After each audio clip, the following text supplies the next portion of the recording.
The Orioles are on Masson on an absolutely perfect night for baseball in downtown Baltimore. The Orioles taking on the Toronto Blue Jays in the finale of this four-game series. And as we look at the standings as play begins tonight, the New York Yankees a day game in Minnesota today, and the Yankees won that game. So at the moment, the Yankees are 2 games up on the Orioles. The Orioles can cut that deficit back to a game and a half with a win here tonight. And the Orioles at the moment a half game up on Oakland for the #1 wild card spot. The Athletics play tonight in Texas. And hi, everybody. I'm Jim Hunter. Thanks for joining us as the Orioles look to bounce back against the Blue Jays. Orioles won the opening game in the series in the first game in the doubleheader on Monday, but the Jays have bounced back and have won the last 2.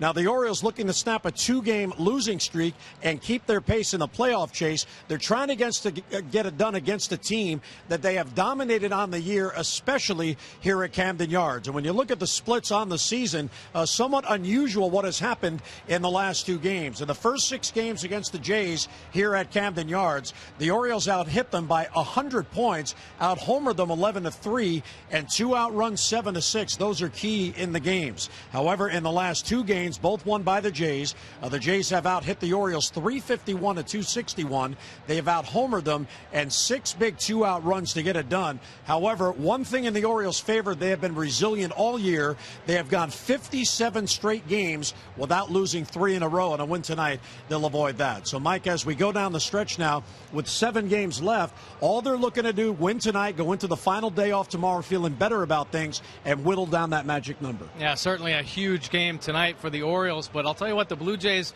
are a team that is not going to give up. John Farrell, the manager of the Blue Jays, has told this team that they have to continue to compete the rest of the way through the season, and they're being evaluated every night. So these guys are trying to step up and really make a push just for individual numbers and play better, and they have the last 2 games. They've gotten good pitching performances. Laffey last night, and the bullpen really shut down a strong Orioles offense, and then Romero was able to get himself out of jams with some big pitches as well. So, and they're swinging the bat. So tough team. Orioles have to be on top of their game from here on out. And the Orioles, as long as they maintain the top position in that playoff spot, they are in control of their own fate.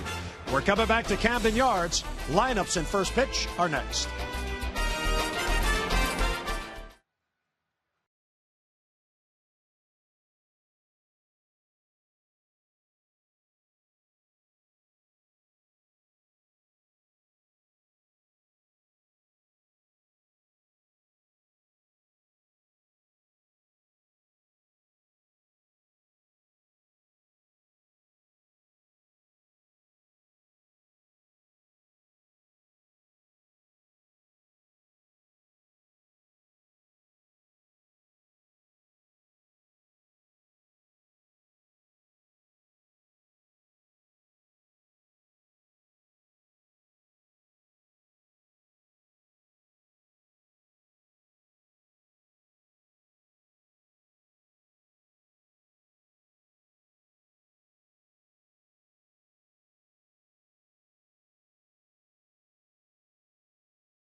Is brought to you by Southwest Airlines. Find our fares online only at southwest.com. And by Jeep. Jeep in the unique brand of freedom you'll find only in the full line of Jeep vehicles. Visit Jeep.com to learn more. Well, as play begins tonight, the Orioles still in the lead for the wild card, and they have done so by having a tremendous September up to now. You see most wins in the American League in the month. The Angels, Orioles, and Yankees all with 15. The Orioles with a chance for their 16th win in the month. We spoke with the skipper, Buck Showalter, and asked him if there are any anxious moments on the ball club as the team closes in on a playoff berth. That's human nature. Anybody that says, no, it's just human nature. It happens to every club. One of the toughest things to do in our sport is to finish off a good season, because we live in such a what have you done for me lately world. And it's just part of the equation, and it's not going to change in our lifetime. And I think sometimes memories get real short, and I think the challenge for me is to keep the players in the mode that I do have a long memory, and it's important. It's all about them wanting to please each other. I'm a ship passing the night. I know how it works, but one of my strong criteria when I'm judging players is it important to them to please their teammates. That there's a cohesiveness that they want to keep that responsibility to their teammates, and as long as we keep that, which we have, then our guys don't want to let each other down.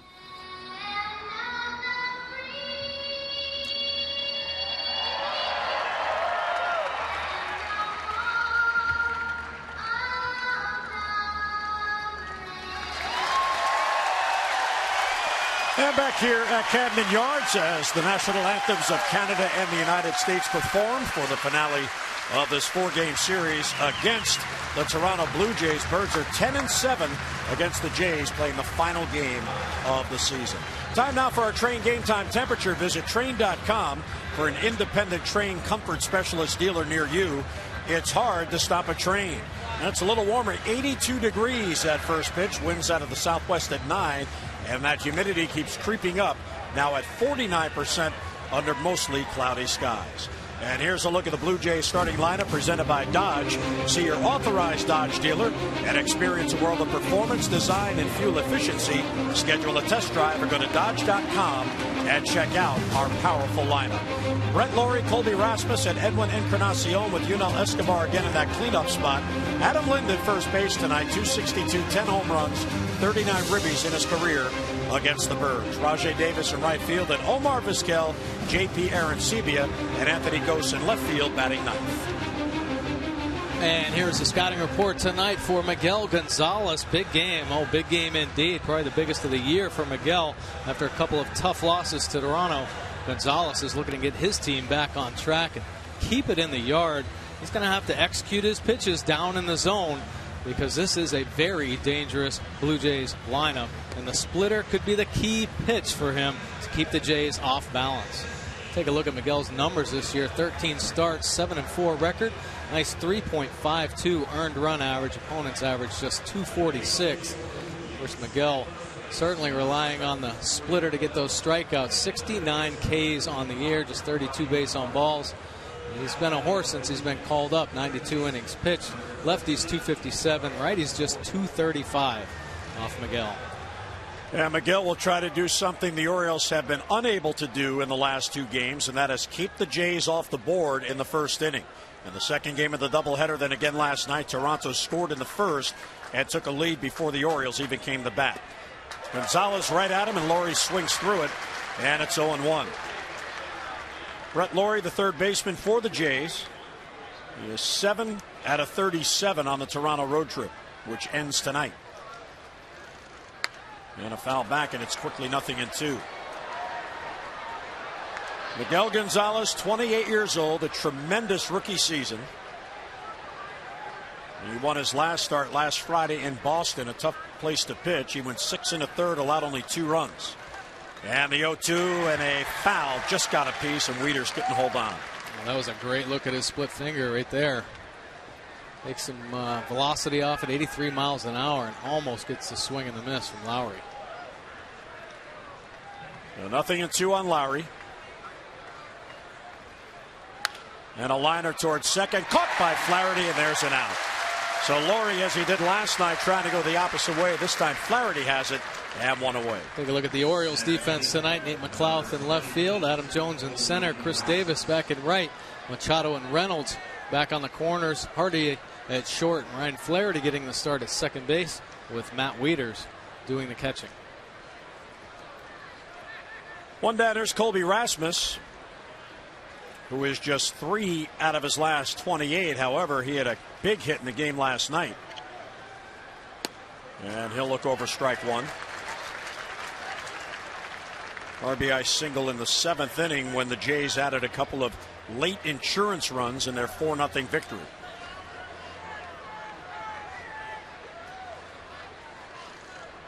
And Gonzalez misses away, 1-1. Beautiful night at Camden Yards as the Orioles tonight playing in their 156th game. Tomorrow the Orioles are off, one of the few teams in baseball that will have off. Fastball, there's a call in the corner and a strike, and it's 1-2. Once we hit Friday, every team in baseball will have 6 games left, so there'll be no more half games in the standings. Orioles are hoping to win tonight, and then they'll hope for these Blue Jays to do some damage on the Yankees in Toronto. The 1-2 to Rasmus a little low, and it's 2-2. Toronto heads home. They have a 4-game series with New York beginning tomorrow night. Well, every game matters now. Every pitch, we've seen that. You know, that every little detail comes up in ball games that matter. And we've seen some examples of that here in the last few games. 2-2 is lifted to right. Chris Davis over towards the gap. He's got it. And 2 men are down. So Gonzalez with a good start here in the first. Time for Mercedes Inside the Numbers, brought to you by Mercedes-Benz, located on the web at mbusa.com. Take a look at Miguel Gonzalez. The first 2 starts at home, kind of roughed up a little bit, a 10.80 earned run average, but he has been really good here lately. Last 3 starts, 2-0 with just a 2.25 earned run average. Certainly made his adjustment to pitching at Camden Yards. Here's the dangerous Edwin Encarnacion, who will take strike one. See, the 41 home runs, 3rd most in the league, and he is 4th in RBIs with the 106. And a little bit low, 1-1. One thing you notice here, Mike, early on, the pace of Miguel Gonzalez is absolutely perfect. He's getting the ball, he's getting a sign, he's attacking the hitters. He is. Very good tempo. Foul back, and it's 1-2.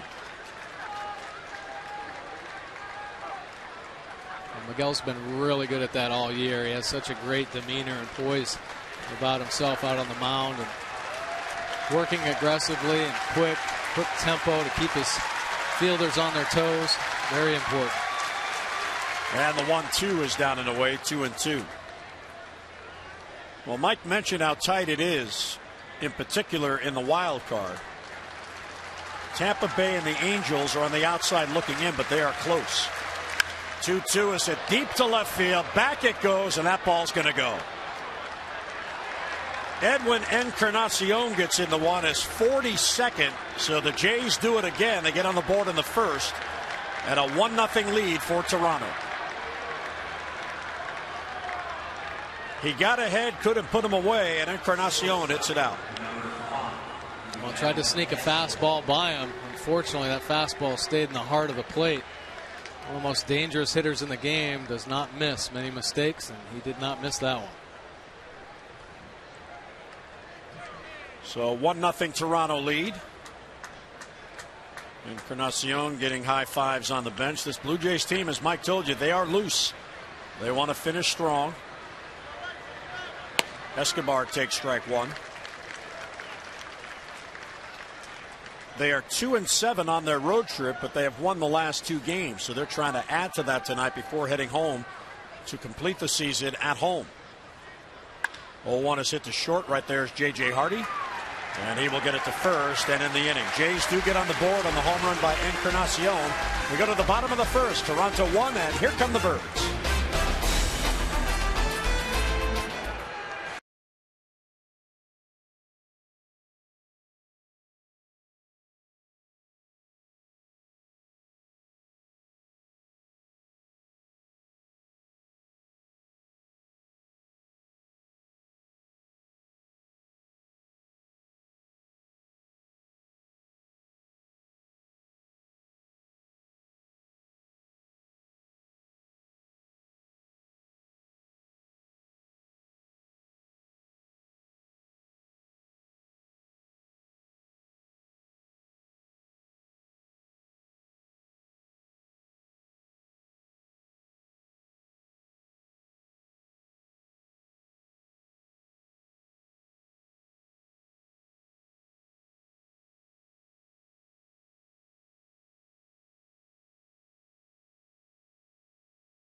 take a 1-0 lead. Here come the Orioles in the bottom of the first. Southwest Airlines starting lineups for the Birds. Nate McLeod, J.J. Hardy, and Chris Davis with Adam Jones in the cleanup spot. Adam has had a good series, 7 out of 13 with a home run and a couple of RBIs. Wieters, Tomei, and Reynolds with Ryan Flaherty at second base tonight. Manny Machado at third, batting ninth.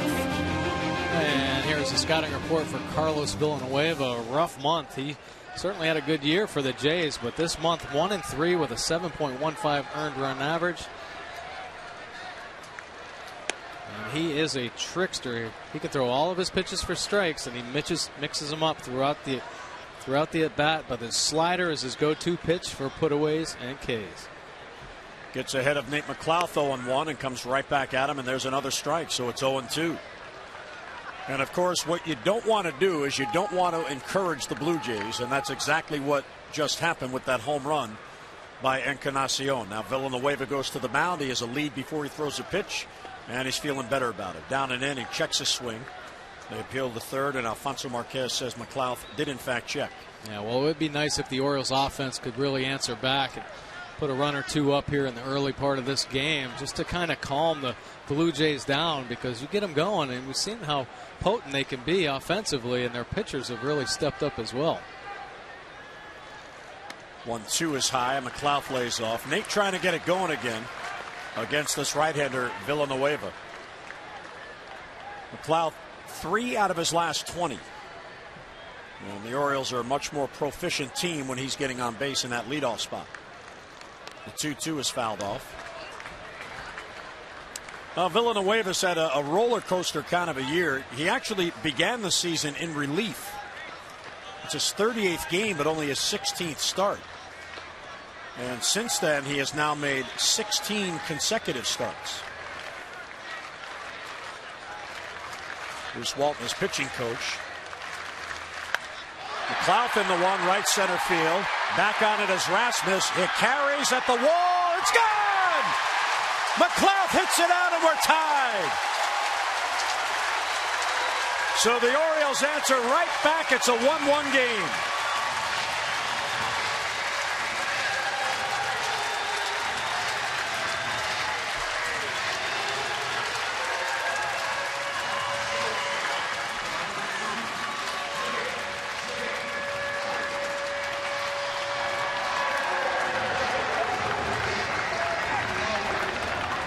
You see those numbers, 75 and 37 coming into this game with a home run, and Nate McLeod gets them on the board, and we are back even. Here's J.J. Hardy, takes it high, 1-0. Take a look at Nate McLeod's swing here. What a great answer indeed. Villanueva makes a mistake as well out over the middle of the plate, and McLeod showing his strength, right center. Off the plate outside, ball 2. So Nate hits number 6 as an Oriole.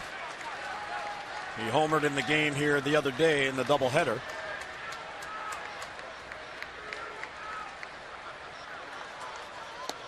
And low again, ball 3. J.J. Hardy's bat is beginning to come on. He's hitting 3 in a row, but the last 2 games have been multi-hit games. So he is starting to see the ball better and pick up his base hits. He's way ahead, 3-0. And he'll take a strike, 3-1. And he's been taking what the pitchers have been giving him as well. Very rarely do you see him shoot the ball to right field. A couple base hits the opposite way kind of gets a hitter back on track. So you know he's starting to lock in. 3-1. There's a walk. Ball 4. So J.J. Hardy takes a walk, and the Orioles have a man on with none down. Take a look at Carlos Villanueva's struggles here. August, a real good month, just a 3.41 earned run average. But as we talked about, September has been tough. Batting average up to 292. Look at that earned run average, 7.36. In his last outing against Tampa Bay, lasted just 2 1/3 innings. Gave up 7 earned runs and 8 hits. So certainly a struggle for him here in the month of September. Villanueva now will go to work on Chris Davis, who is one of a few hitters in the Orioles lineup that has had some success on him. Hardy at first with none down, and a swing and a miss, 0-1. Davis head-to-head against Villanueva is only 5 for 8, very small sampling, but 2 of the 5 are home runs. Right, big numbers actually. A couple bombs off one pitcher, and you're locked in on him. Shift is on, so the entire left side is wide open for Davis. And it's down and in, and 1-1. Well, slugging percentage is a key. Highest slugging percentage against the Jays. And Adam Jones at .828, Chris Davis right behind him at .825. Then Ortiz, Mike Moustakas, and Mark Trumbo. So the Orioles and the Jays, of course, the Orioles and the Jays see each other so often. This is the 18th game of the year, a lot of opportunities, but Jones and Davis have come through. Chris has a 5-game hitting streak working as he stands in now. 1-1 hit to short, double play ball. Escobar will step on the bag and throw to first. He gets Davis and 2 men down. So that eliminates the base runner and 2 away. Take a look at the Blue Jays defense tonight. Ghosts in left field, Rasmus in center, Davis over in right, Lowry and Lind on the corners, Escobar and Vizquel up the middle, and JP Arancibia doing the catching.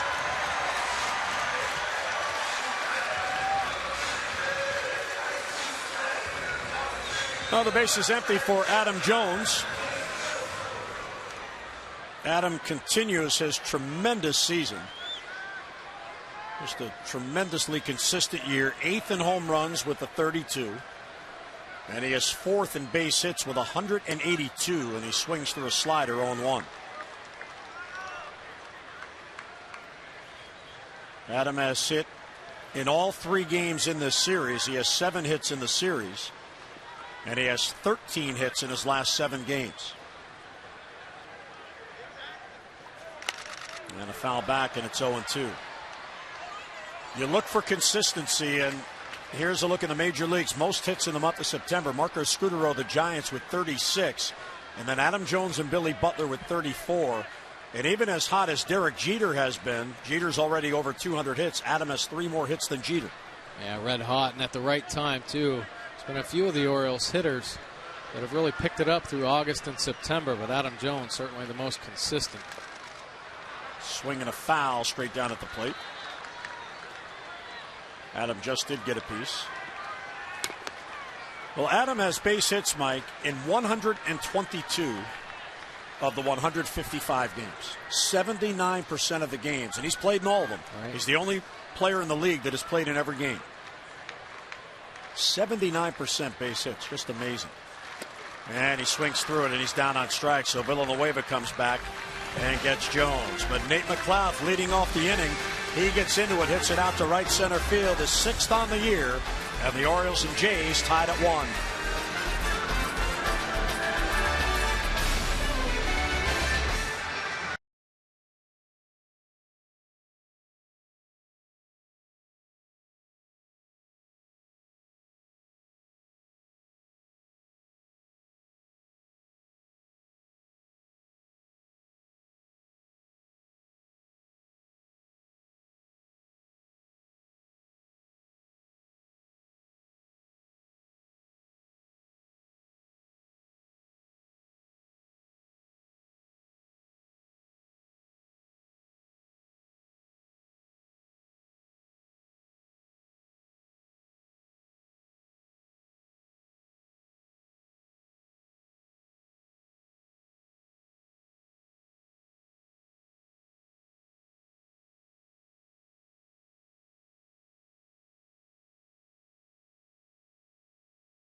And get your second room of flooring free. Call 877-241-LUNA.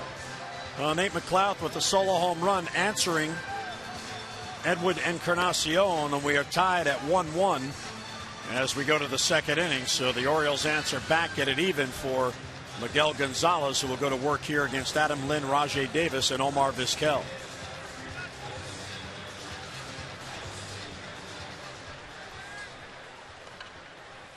Miguel pretty efficient through that first inning. Just 16 pitches, just the one mistake. Obviously to Encarnacion, the home run. It looks like good command of his pitches. A good way to start other than the fact that just that one home run. And a fastball called strike to Adam Lynn, who is getting a start at first base tonight. He's had a tough year, even been sent back to AAA for a time. 240, 10 home runs for him. Oh, 1 for a strike in the outside corner. Went right back to the same spot.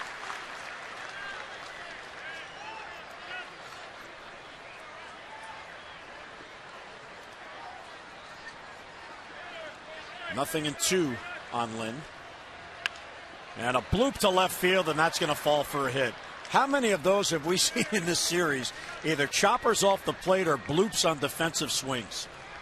A real good pitch by Gonzalez, and Lynn gets a base hit, and he's on leading off in the second. Your O's are in the hunt for the postseason, and now is time to buckle up and back your birds by placing a deposit now on a 2013 full or partial season plan, including a convenient 13-game plan. And if you buy in, you'll be guaranteed an opportunity to buy 2012 American League Championship Series or World Series tickets before the general public. For complete details, 888-848-BIRD or online Orioles.com/postseason. And a strike taken by Rajai Davis.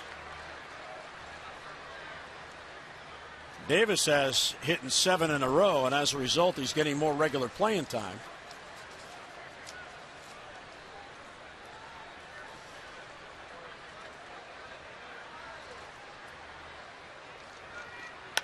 Ground ball slowly at the second. Flaherty gets the lead runner. No way to get Davis. Real nice play by Flaherty, keeping that runner from getting into scoring position. So 1 on and 1 down on the force play.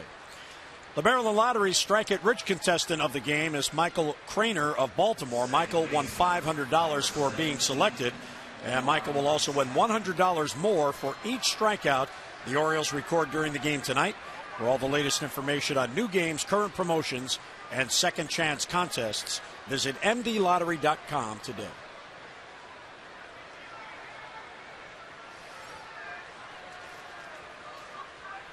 Now 1 down. Here's Omar Vizquel, who shows bunt and takes a strike. Omar can still handle the bat pretty well.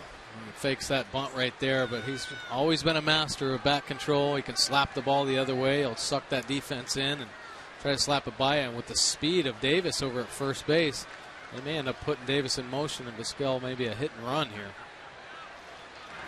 Rajai Davis is second in the American League in steals. He has 45. Only Mike Trout of the Angels, who has 47, has more.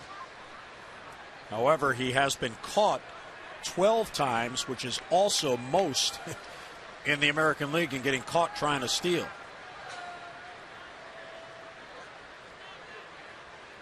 Oh, and 1 on Vizquel. Davis runs, check swing, throw to second, and out at second base.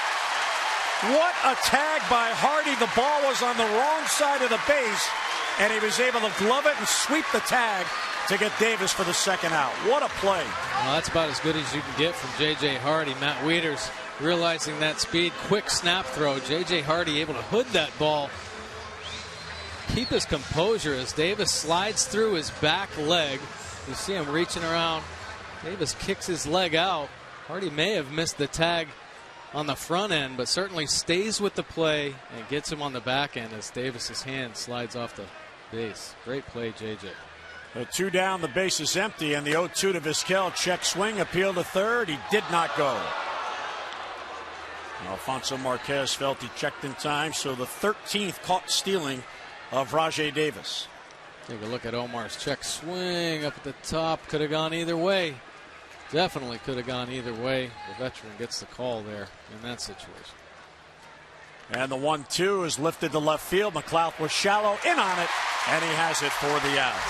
So a leadoff hit, but none left as the caught stealing helps Gonzalez. Mid-second at Camden Yards. We're tied at 1.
fact, and Cal Ripken Jr., his longest consecutive innings played streak was snapped against the Blue Jays. Why?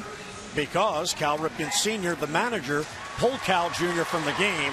That was back on September 14th, 1987, and it ended the inning streak at 8,243 consecutive innings.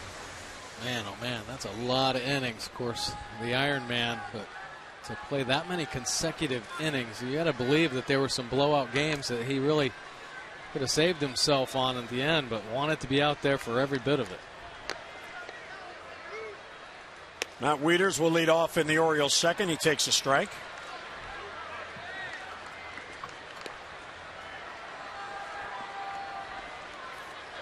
Wieters, Tomei, and Reynolds in the second. And Villanueva deals, and there's a strike in the inside corner, so it's 0-2. Villanueva out of the Dominican Republic. The Blue Jays, his third big league organization, and the second team he has pitched for in the majors. Villanueva signed with the Giants when he was 18 years old, and they traded him to Milwaukee when he was still in rookie ball. Wieters fouls it back. I mean, he didn't even make high A ball, and they already traded him. Oh, here you go. See you, kid. And off he went to the Brewers. And he did reach the big leagues with Milwaukee and then was traded to Toronto in the offseason following 2010. So he is in his second big league season with the Blue Jays. Check swing inside. And appeal to third. He did not go. It's his seventh season overall, second in Toronto.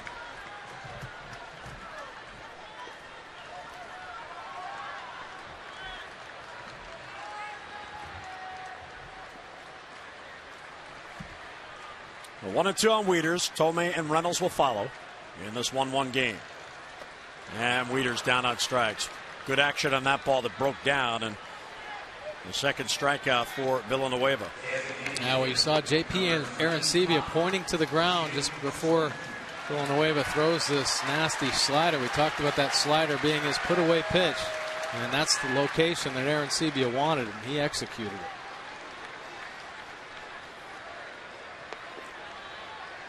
He is a strikeout pitcher. He averages just under a strikeout per inning. Jim Tomei now, and he'll take a strike. Tomei 2 out of 10 with an RBI since coming off the DL, but he has drawn 3 walks. And a good take, and it's 1-1. And once again, the Blue Jays have the unusual shift on them. They move the third baseman, Brett Laurie, all the way out into right field. Lynn guarding the line, almost on the line at first base. And a good take inside. Tomei has such a tremendous approach, a consistent approach. He has such good knowledge of the strike zone, has an idea what he's looking for, and lets the ball come to him. Yeah, he knows what he wants to do every at bat up there. I mean, he's had over 10,000 plate appearances in his career, so certainly has the experience and like you had said, knowledge of his own strike zone. He's a student of the game, so he knows what the pitcher is trying to do. And he picks a spot out early in the count. And if he doesn't get it, he takes it. So shows his patience, and then he goes to battle and with 2 strikes. Count is even at 2-2 with 1 out, nobody on. And fouls it off the other way. Last night in the 9th inning, he walked with 2 men down to load the bases to get Flaherty to the plate, representing the tying run. And he was saying that as he went to the plate in that at-bat, he had one goal, and that was simply get on base. He said, a home run doesn't help us there. Getting on base does. And it's high ball 3. Now you might say, well, a home run makes it 4-3. Yes, but the key is the man on deck coming up with a chance to tie the game. Well, that's right. And I think the key for Jim Tomei and for so many hitters is the fact that he had a plan when he stepped into the box. He knew what he wanted to do, and he knew what his goal was, and he successfully achieved that. 3-2, he got him. Came off speed, and Tomei swings through it. So back-to-back Ks and 2 men down. He wanted this pitch down in the zone and spins up in the top. I think Jim Thome thought it was going to break a little bit more than it did, and it just spins at the top of the zone. He just misses it. Nissan Pitch Tracks, Nissan's bottom line sales event is going on. Hurry in today for big savings. Visit ChooseNissan.com to test drive at your local dealer. The bottom line, the event will end October the 1st. 2 down for Mark Reynolds. Swing and a miss, 0-1. Reynolds, like Chris Davis, has 5 hits off Villanueva in his career, and 2 of those 5 are home runs.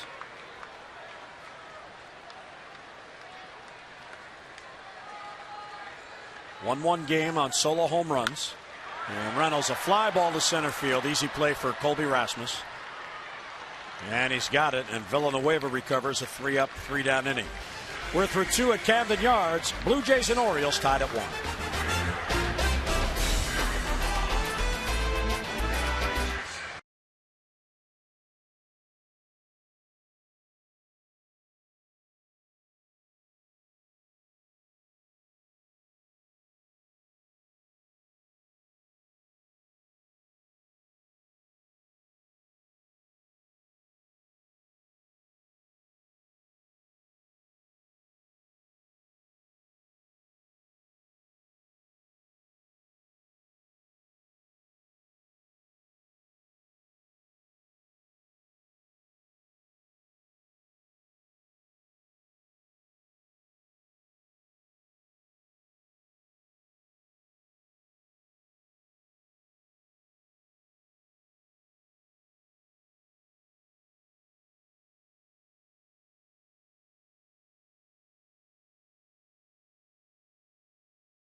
Later in tonight's game, brought to you by Miller Lite. Nate McLeod getting it done for his teammates, leading off in the bottom of the first with a home run after Encarnacion had homered to give Toronto the lead. Well, Miguel Gonzalez now going to work in this 1-1 game. Miguel looking for his 8th win of the season. One of the best stories of the year for the Orioles, how Miguel first of all got into the organization and then made his way not only to the big leagues but into the starting rotation. It sure was. Here's JP Arancibia, the Toronto catcher. Swung on and missed, 0-1.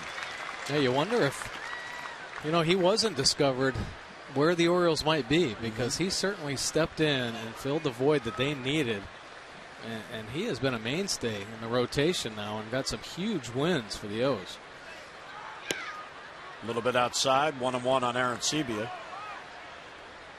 Well, he was scouted by Fred Ferreira, who was maybe the best all-time scout in scouting in Latin America. He has sent 58 players to the big leagues, Ferreira.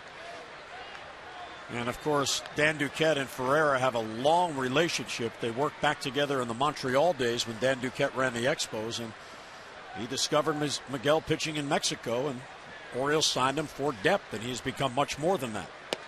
2-1 is outside, ball 3 to Arancibia. Arancibia is hitting 3 in a row and is 7 for his last 23. He has proven to be in this series a very patient hitter, even though you can strike him out. And there's a walk leading off. So the first walk of the game. And a leadoff base runner for Toronto. Well, as the O's make their final push towards postseason play, don't miss out on a moment of the action. Text Orioles to 29292 for starting lineups and in-game alerts you can't afford to miss.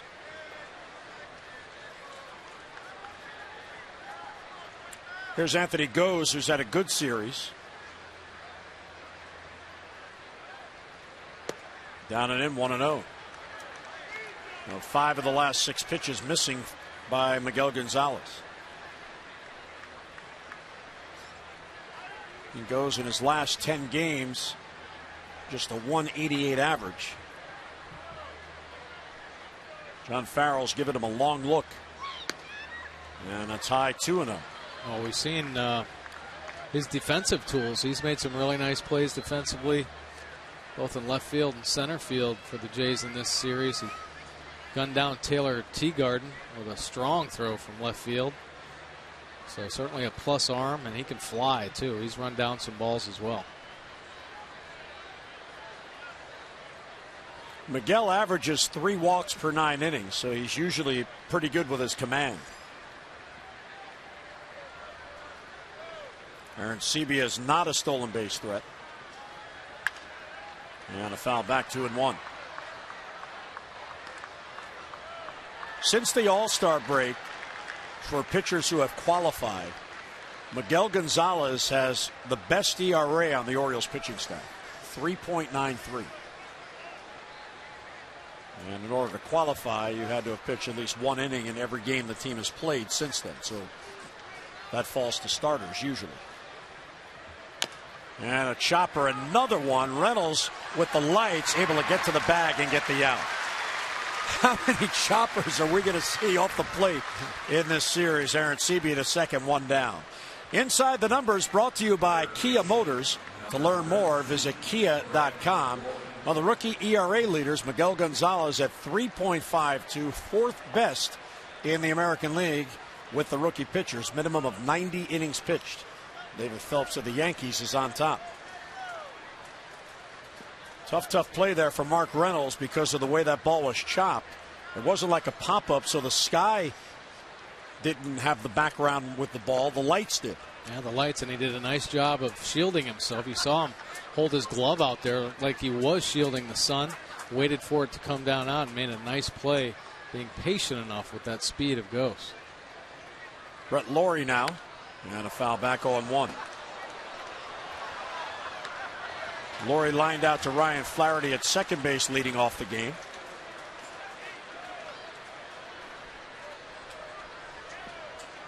Here are the splits on Gazelle. Second time for Miguel, he gets better. And third time they get to him a little bit. Well, he starts to mix up his pitches. I think early on in a ball game, he really starts to establishes his fastball, and then the second time through, he'll start going to more off-speed pitches, and of course that nice split finger that he has. I just gave him a new nickname. Called him Gazelle. I like it. Miguel and Gonzalez combined. 0-2 the count on Lawrie.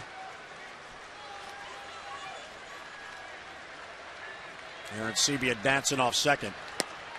Just outside. A real good pitch right there from Gonzalez. Even a better take, though, from Lawrie.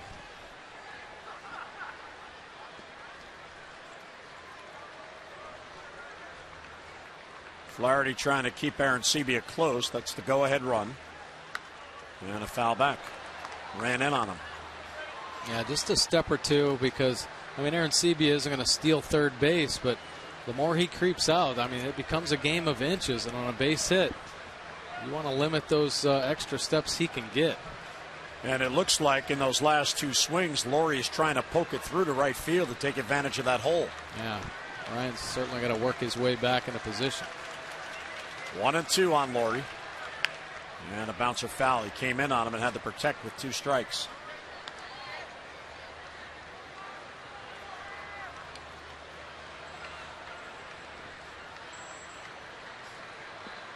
Pretty good numbers, runners in scoring position, 287, 35 of his 44 RBIs in these situations. Grounded towards third, foul. And as we have seen in this series, he has this ability to prolong at-bats. He does. He's fouling off some tough pitches right now with 2 strikes. He's laid off a couple tough pitches as well. Arancibia at second with 1 down. This will be the 7th pitch to Brett Lawrie in this at-bat.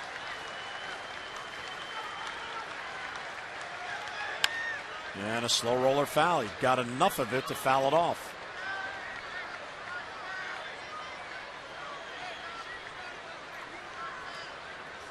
Gonzalez making only his 4th start in September. The Orioles backed off on his workload because of all the innings he pitched in winter ball. He had an absolutely outstanding August, as the Orioles were solidifying themselves as contenders. 1-2 pitch is popped up. Wieters and Reynolds. And Wieters makes the grab, and 2 men are down, and that was a fair ball. So a tough out. Laurie's retired, and 2 men down. Tickets are still available for the final regular season series of the year that will begin on Friday night as the Red Sox come to town. And Friday is also this year's last fireworks night, so don't miss your last chance this season to see the spectacular fireworks display. Get your tickets in advance and save 888-848-BIRD or visit Orioles.com. Well, that was a huge out right there by Miguel Gonzalez, getting Lowry. Lowry fighting off some tough pitches, but Gonzalez did not give in. Made some great ones in that at bat. Colby Rasmus now, and Gonzalez turns and looks Aaron Sebia back to second base.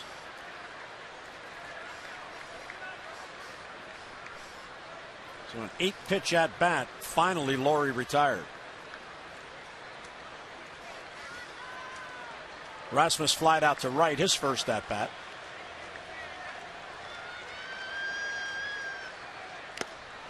Swing and a miss. Rasmus picked up last season in a trade with the Cardinals, and it was a surprising trade because he was one of the young players coming through the St. Louis system that it was thought they would build around. He just turned 26. That's his 4th season. He was a former first-round pick of the Cardinals. But for some reason, he ended up falling out of favor there. Tony La Russa and the Cardinals traded him away to Toronto, and Toronto was happy to get him for the exact reason the Cardinals had him. Right. Building around a young center fielder. Well, that's right. And you see his power numbers, 22 home runs on the year. So there is potential there, and being such a young hitter, he's only going to get better.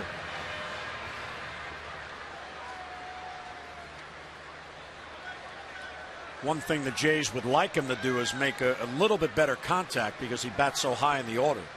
He has struck out 142 times. Good aggressive swing there, and he fouls it back.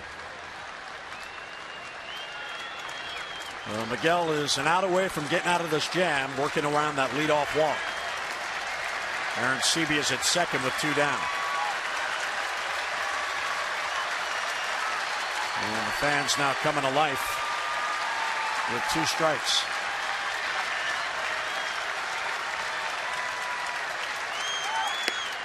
Just inside, 2-2. Great pitch from Miguel Gonzalez. 93 miles an hour here. Almost gets the call. You saw the flinch by home plate umpire Tom Hallion. Just off that inside corner. 2-2 on Rasmus. Runner at second, 2 down. And another foul.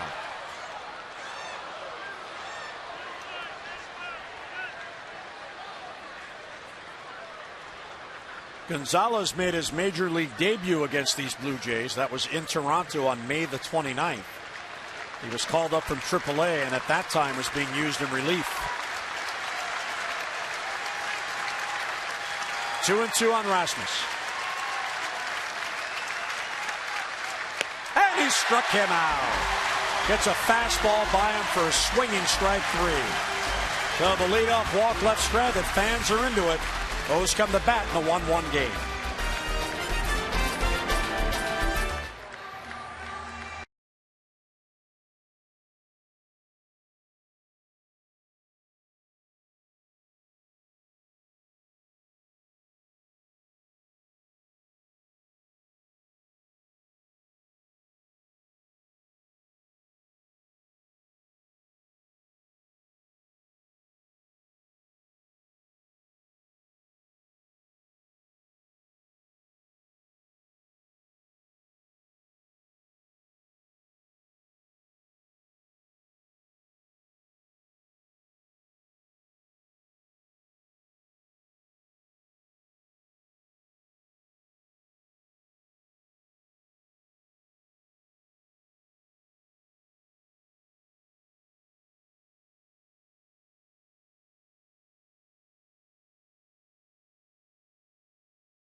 Masson is brought to you by AT&T, the nation's largest 4G network. AT&T, rethink possible.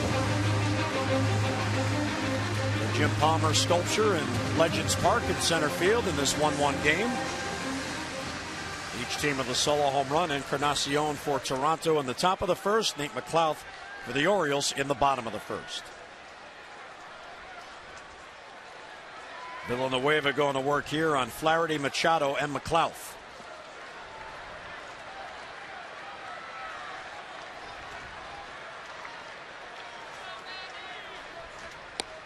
Breaking ball is in there for a strike, and it's 0-1.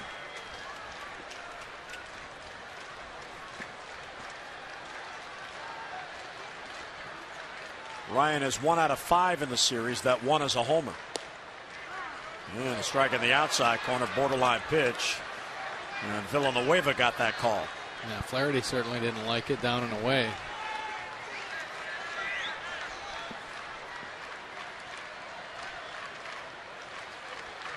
And the 0-2 is inside, a ball and 2 strikes. Well, he's seen the only curveball that Villanueva's thrown up to this point. So a change up, down and away, and then a slider down and in. So we talked about how Villanueva has that knack of being able to mix up all of his pitches. Another slider right there. Villanueva is also another one of these law of averages players on the Jays that we just keep seeing in this series because they've had such a tough year.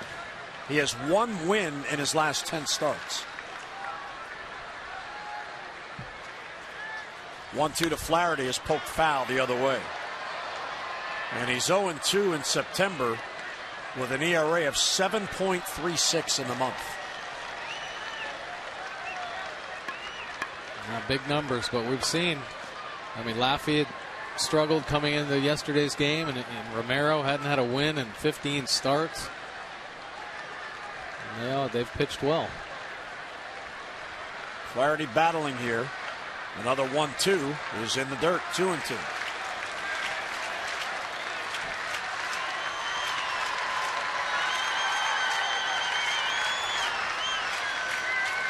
Oriole Bird trying to get the crowd into it as Flaherty awaits the 7th pitch in this at bat.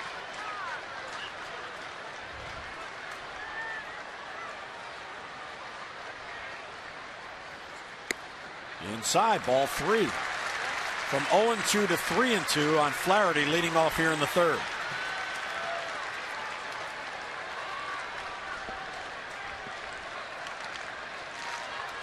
And here's the 8th offering to Flaherty, and a foul. Because of the Orioles' positioning, yes, they still want to catch the Yankees, and if they win this, they'll be a game and a half out of first place going into the day off tomorrow. But right now, they have the wild card lead. So if they take care of their business, it's all there for them. They're in the best spot of all the teams trying to get into the postseason. Well, that's their focus, and that's the way it has been. I mean, they're only concerned about what they want to do and what they have to do. Flaherty to left field, but it hangs for Anthony Goes. And he puts it away for the out. So at least Flaherty made him work, and 1 down. Well, you look for improvement as the season goes on, and you see the Orioles before the All-Star break, 4-point runs per game, but since 4.6, so half a run per game more, and that's big because look at the ERA, 4.04 before the break. It's 3.89 as a club since the break. So those numbers going in the right directions. Oh, certainly the right direction. They have played great baseball. We showed the graph yesterday of, they played consistent baseball up until the end of July, and then they took off as a team. Everything really started to come together. Pitching had clicked, starting pitching clicked. The bullpen had been consistent all year, but the offense has really been consistent. August and September have been great months for the Orioles. 0-1 on Machado. Manny is 1 out of 9 in the series. Takes ball 1, 1-1.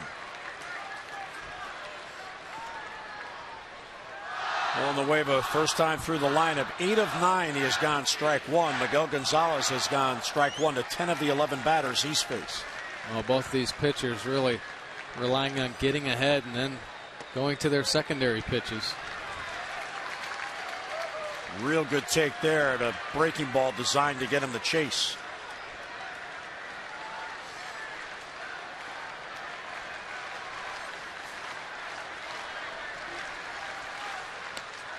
And a swing and a miss.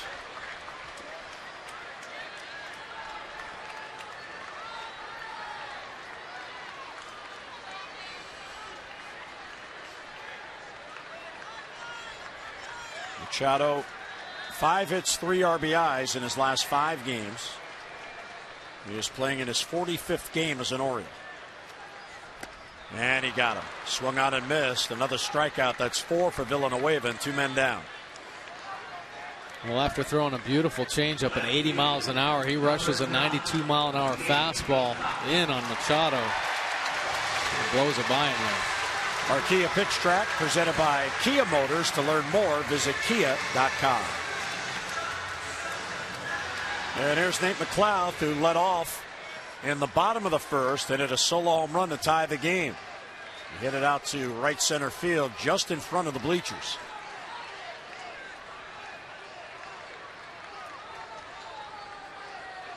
Villanueva stepped off, and McLeod didn't know why.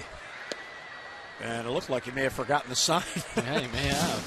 This is Nate McLeod's home run there in the first inning, and I think he knew it right there. Second home run in the last 3 games. Towering home run. Actually came a little bit closer than I think Nate thought it was going to come to going out of the park. Chopper off the plate towards second base. Tough play for Vizquel, and he got him by a stride. So that one went more towards the fielder instead of up in the air on the chop, and a 3-up, 3-down inning, second straight for Villanueva. We're through 3. McLeod out in a close play. It's a 1-1 game.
Defense, Gold Glove catcher Matt Wieters throwing to potential Gold Glove shortstop J.J. Hardy. What a pick and tag by J.J. Staying on it, too, to get the out. Super play by both Wieters and Hardy.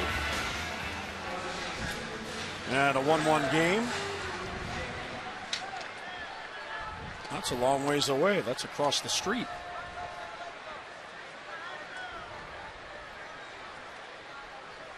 Here is Gonzalez going to work on Encarnacion, and he gets ahead 0-1. Encarnacion got into a fastball in the first inning and hit it out to left field for his 42nd home run.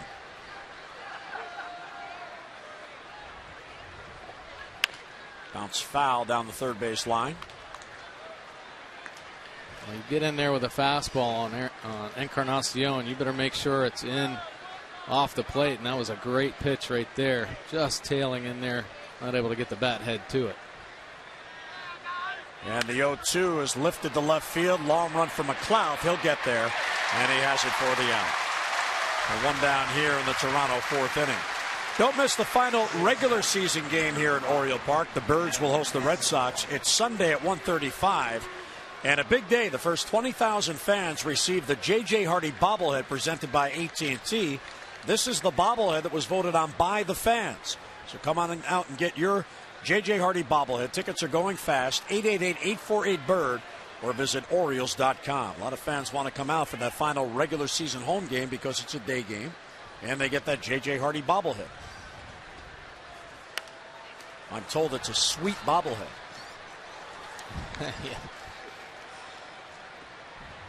0-1 on Escobar. Well, that's really nice. The fans had their choice, and it sure is. JJ won the vote. Hey, they love J.J. Hardy, and he's had another exceptional year out there at shortstop. Not only with the glove, but 21 home runs. Grounded towards the hole. J.J. Hardy on cue. Fields. He throws across, and he got him! What a play by J.J. Hardy. That's why they give you a bobblehead day. You make plays like that, and 2 men are down. Well, great play indeed. J.J. Hardy showing his range deep in the hole off Escobar. Unable to really get his feet under him, but you see his arm strength. Beautiful one-hop throw. Mark Reynolds with a nice stretch to finish it up on the end. Beautiful play all the way around. Look at that stretch by Mark Reynolds getting out there. And he got him. Oh, yeah. Miguel Gonzalez. That's about as much emotion as you're going to see. It's a quick point over there, JJ. Nice job. Back on the hill. Well, Adam Lynn fouls it off. All right, who do you want to talk about now? Talking about J.J. Hardy, and on cue, he makes that play. Lynn singled his first at bat. It was a bloop to left field. And it's down and in, 1-1.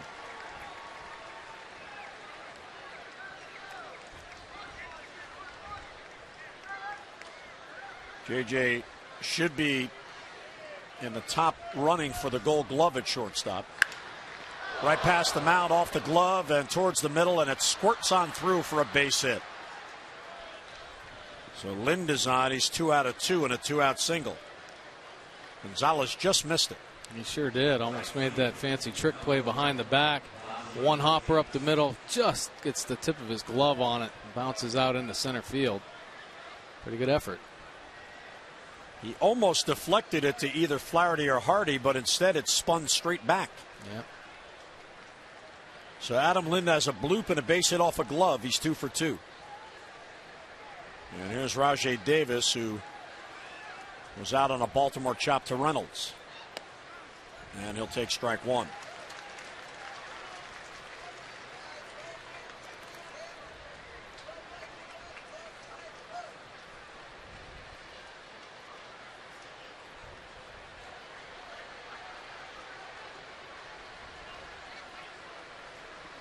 Gonzalez a long look at Lind and deals a fastball for a strike, and it's 0-2.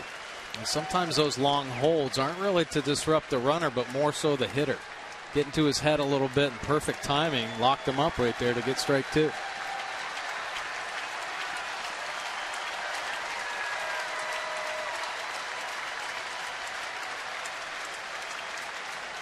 Oh, 2 on Davis. Lind a modest lead at first. Just off the plate. Love the location, though. Perfect pitch. Down and away. Showed itself on that outside corner. Davis able to not even flinch on it, but perfect pitch by Gonzalez with 2 strikes. 1-2 the count. And he just got a piece at the plate. That ball got buried right in front of the plate. Matt Waiter's cleaning up that little divot it made. Smokes it, and it just sticks. Boom. It's plugged.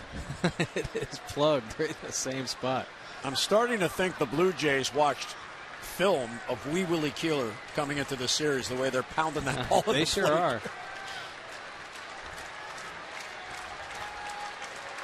That was a defensive hack.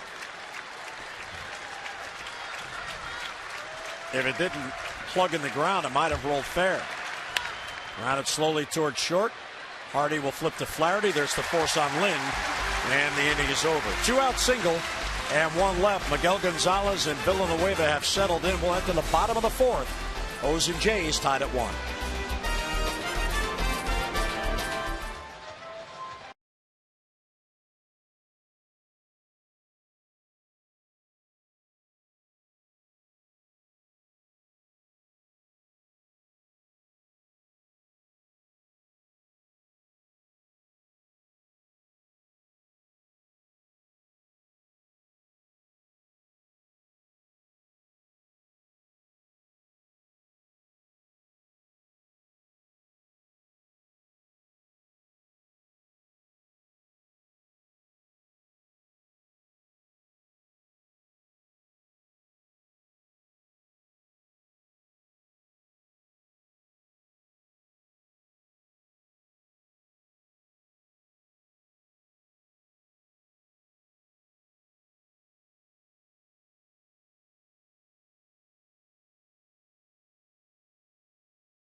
NFL Network. They'll televise the Ravens game tomorrow night. Played for Buck Showalter in the minor leagues, so he stopped by and was asked if he gave the Orioles any advice trying to get into the postseason. Stay focused, man. Stay focused. They got what it takes. They just need to, take what they got. They got the pitching, the hitting, the fielding. They're very intelligent. They have a coach that's no nonsense. He don't play. So they got what it takes, man. They just got to stay focused. I mean, every game to play as if it's a playoff game. Very interesting angle on that when he said the coach, meaning Buck Showalter, he doesn't play, the players play. So go out and play. There you go. Yeah, great advice there from Deion Sanders, certainly one of the greatest athletes in our generation, both football and baseball, and has been through all the battles in the postseason, knows what it takes, and it is all about focus. And these are playoff games, or at least they have to have that type of attitude. Real nice guy, too. Stayed on the field the entire batting practice in uniform. Took a great round of BP, too. Yeah, imagine if you're a current Oriole and he goes out there and out hits you in BP. And probably runs faster than most of the Orioles as well. In the rounds of batting practice, Jim Johnson on the bench. Not time for him to go to the bullpen yet. The last round they play hit it hard. Here's a fly ball to shallow center off the bat of Hardy, and Rasmus will get it 1 down. And they take everyone standing around. All right, I'm going to take Jones. I'm going to take Tomei. They let Dion play today because he was the guest, and he picked Andy Chavez. And Andy Chavez got all pumped up, and he had 3 ground balls. Trying too hard, right? The pressure was on. Yeah, definitely. Jim Presley won again by taking Adam Jones, who he takes all the time. He knows his hitters. So here's Chris Davis. 1 out, nobody on that fly ball. And a roller fouled. Well, the game is all about adjustments, and Chris Davis kind of getting eaten up by breaking balls through June, July, and August, but he has made the adjustment into September, just raking at 348. So they better be careful throwing those off-speed pitches to Chris Davis.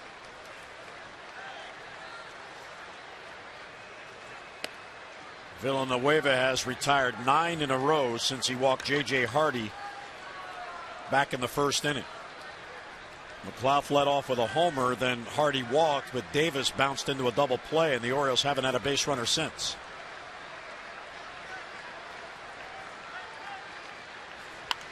Sliced the other way as Davis tried to hit it through that hole.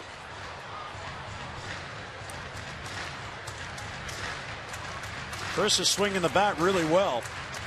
He's got a 5-game hitting streak, but he's gone 6 games without an RBI and 41 at-bats without a homer. Those teams are a little bit more careful when he comes up because of that potential. Overthrows the fastball, does Villanueva. 2-2.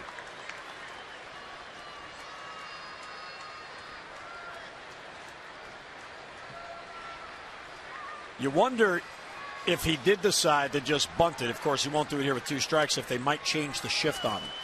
Some managers will do that. If they see the hitter say, okay, you're going to give it to me, I'm going to take it, they'll shift up on it. They may in a certain situation in a ball game, but they'd be happy if Chris Davis bunted. And he's down on strikes. That's number 5, and 2 in a row retired here in the 4th inning. Our PNC minor league report brought to you by PNC for the achiever in you.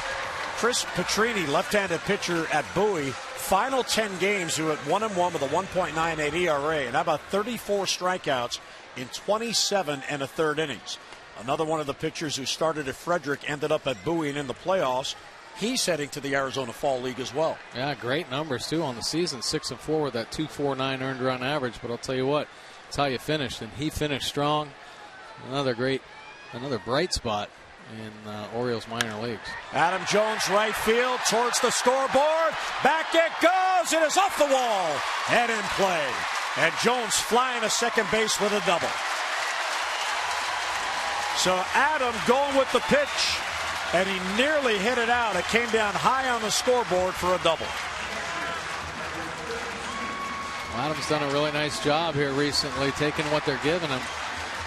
Try to sneak one on the outside corner. He stays on it, drives it off the wall. Almost a home run. Look, they're setting up inside, but it stays over actually middle of the plate.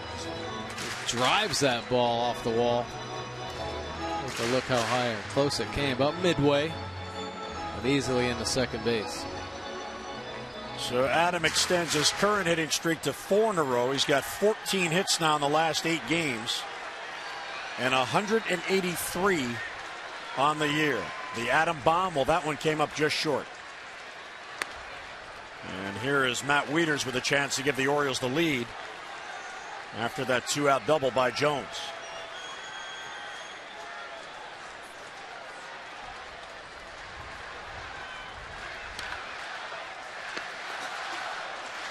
Matt struck out his first at bat, one of the 5 strikeouts by Villanueva.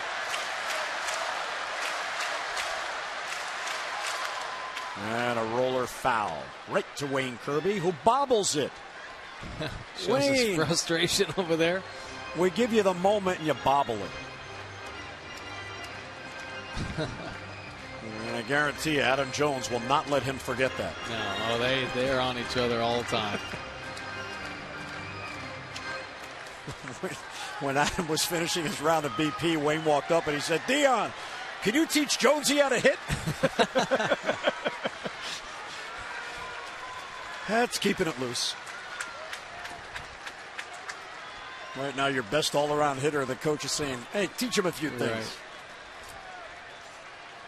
Right. 1-1 on Wieters with 2 men down.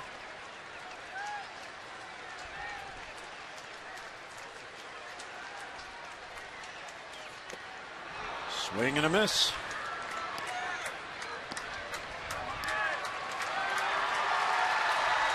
So 1-2 on Matt Wieters.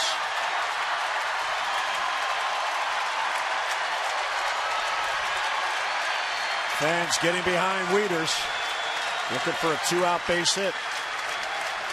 Villanueva gets ahead of him, a ball and 2 strikes.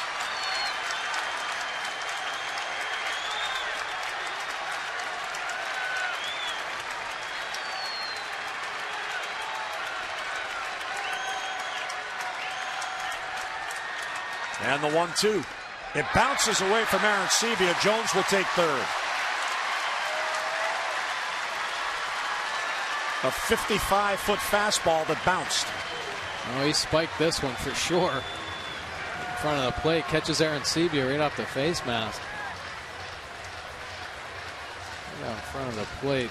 Just boop, right off the chin. Adam Jones was making a turn like he wanted to score there. Well, you don't assume that it's just going to hit that wall and die. Sometimes off those bricks, it'll take a funny carom. Yeah. That was alert base running there by Jones. Sure was.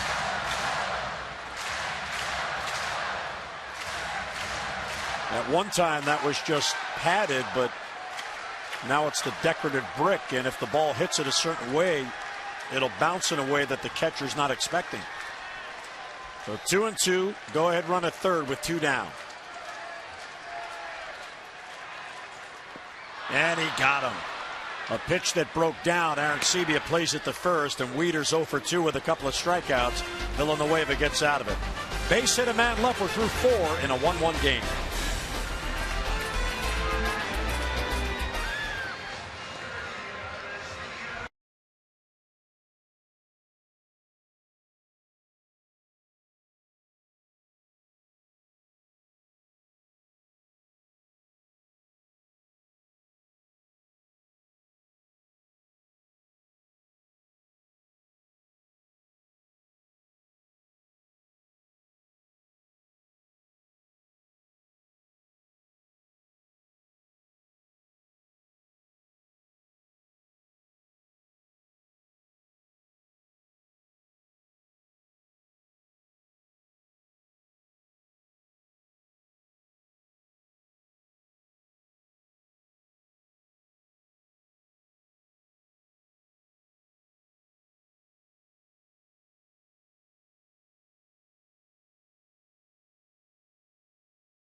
Against the Jays, yep, the Orioles are loose. Nate McLeod looser. He hits it out to tie the game. Fans behind Buck, they're buckling up as the Orioles trying to get into the postseason.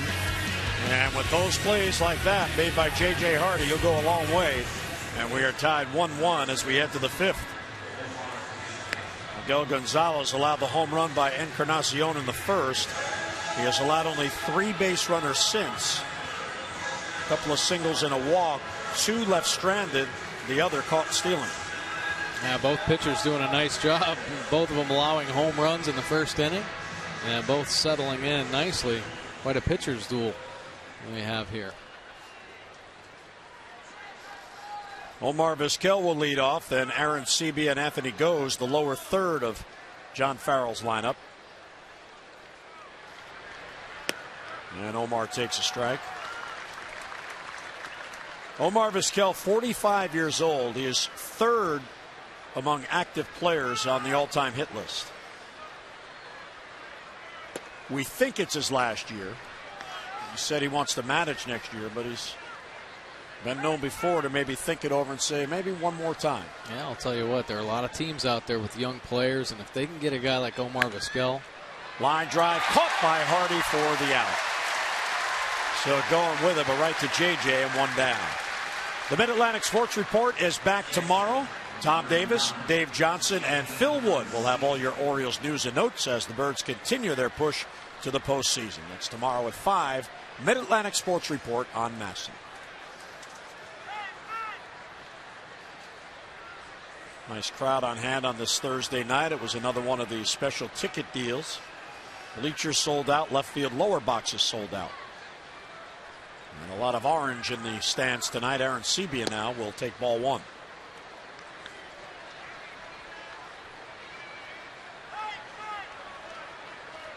Aaron Sebia drew a walk his first at bat.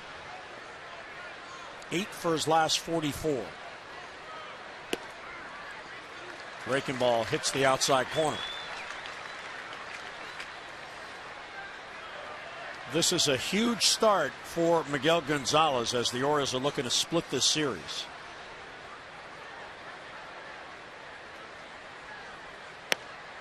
It's a fastball by him. I really believe, you were kidding before about that's about as much emotion as you'll see out of him. I really believe that helps him on the mound because of that, to keep his demeanor on an even keel. Oh, it sure does. Definite. 1-2 pitch is line to right field, a base hit. Another opposite field hit. It gets by Davis and goes to the wall. That will allow Aaron Sebia to get to second.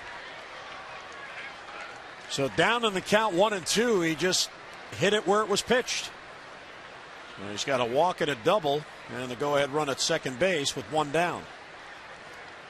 Oh, he did do what you said. He hit it where it was pitched and hit a little bit harder than Chris Davis thought. It gets by him. He's able to get in there to second base. But just one out.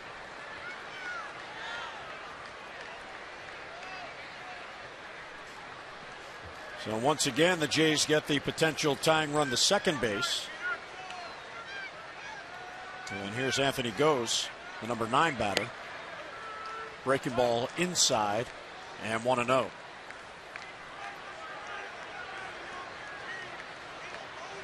Only one strikeout for Miguel, but he's also only walked one batter. Aaron Sebia, the catcher, at second, one down. Line drive to right field. That's a base hit. Davis over to glove. Aaron Sebia will score, and Davis throws to the plate. That allows Goes to get to second base. Chris Davis had no chance to get Aaron Sebia. Tried anyway, and that allows Goes to get in the scoring position. So the RBI single by Goes, and the Blue Jays grab a 2-1 lead. Yeah, that's a situation where you'd like to have one of the infielders, Ryan Flaherty, in this case, running out there just pointing to second base to try to keep the double play in order. Goes sees the high throw to home and cruises on into second base. Aaron Sebia got a pretty good jump out there, so he scored easily. So back-to-back hits, and taking second on the throw, and now Rick Adair is going to come out and chat with Miguel Gonzalez.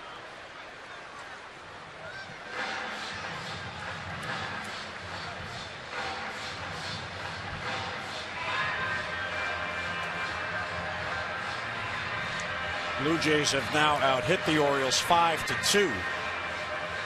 And they have had a base runner on Gonzalez in every inning.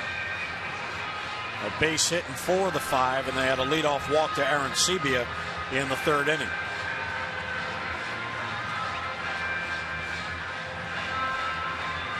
So Miguel now trying to battle and keep this a 2-1 game, preventing Goes, who has outstanding speed, from scoring. He's at second base with one down for Brett Laurie.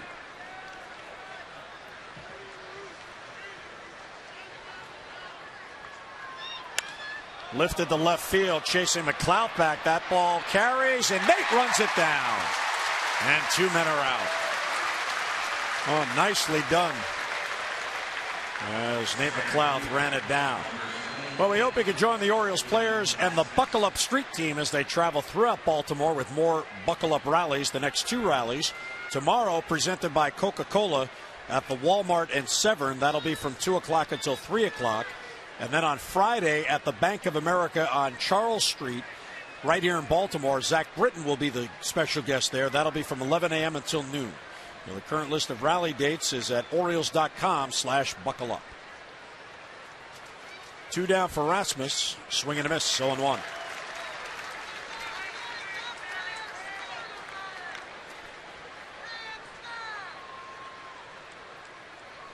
Colby's 0 for 2. He's flied out and struck out. Speed at second, so J.J. Hardy keeping him tight. Even with 2 outs, you don't want him to get an extra step there. Bouncer foul right to the Orioles dugout and hit the netting in front.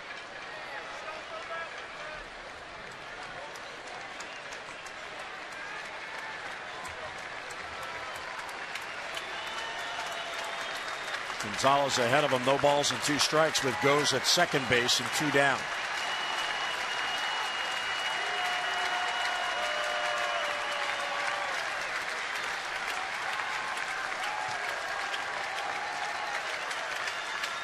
And the 0-2 is high. He didn't chase, a ball and 2 strikes.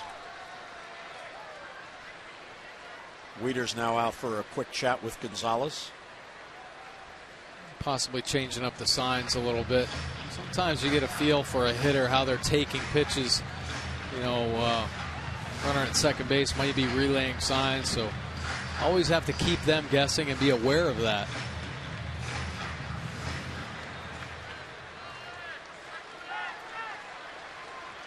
The 1-2, Gonzalez trying to get out of it and keep it a 1-run inning.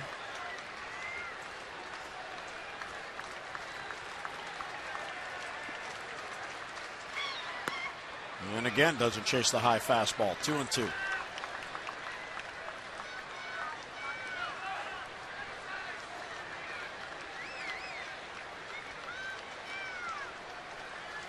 Anthony goes the RBI single to break the 1-1 tie. Second base now with 2 men down.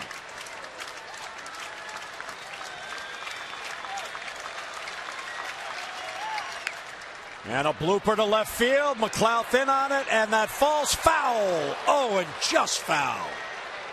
A huge break for the Orioles. Yet another bloop off the bat of a Blue Jay. That one nearly fell in for a hit, and it just went foul. Yeah, that was really close. Nice pitch by Miguel. Kind of get in on Rasmus and see how close it is. Whew. Right off the edge. 1 baseball away. So another 2-2 pitch to Rasmus. High fly right field, hit pretty well down the line. A long run for Davis in the corner. He disappears, and he made the catch. Davis disappeared at foul ground, and he made the catch for the final out. So Gonzalez gets out of it with just the 1 run as Chris Davis runs it down. We'll head to the bottom of the 5th at Camden Yards. Toronto with a 2-1 lead.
Run inning, and hi everybody, Jim Hunter and Mike Bordick, and the Orioles are starting to get some national attention.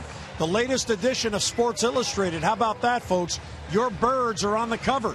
Anthony Chavez, Adam Jones, and Nick Markakis celebrating following a win.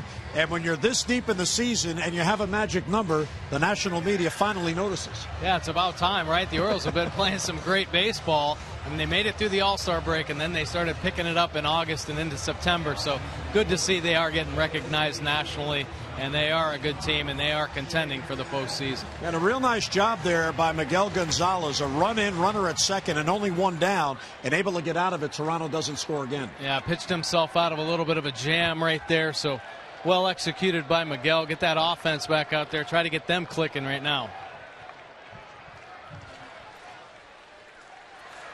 Jim Thome, deep right, back it goes, and that ball is gone! Thome hits it out to tie it.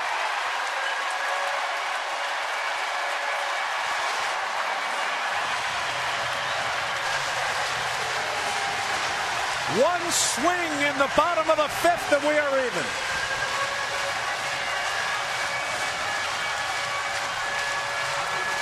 The man who looks for a certain pitch, he got it, he jumped on it. He sure did. He didn't miss that one.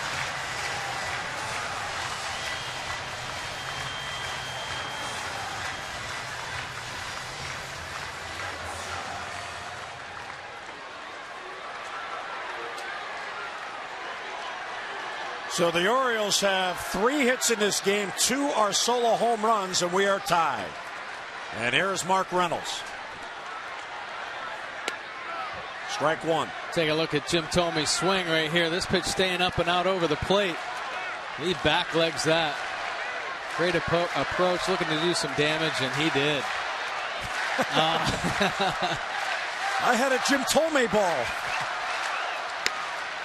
Fastball's up and away, and 1-1 on Reynolds. Yeah, stay right there. You might get another chance.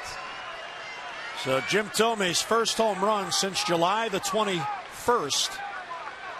This is 5th game since coming off the DL. Off speed. And a swing and a miss, 1-2. Real good changeup right there. You do not see many right-handed pitchers able to throw and locate a changeup on the inner part of the plate, and he did for sure. Reynolds flied out his first at-bat.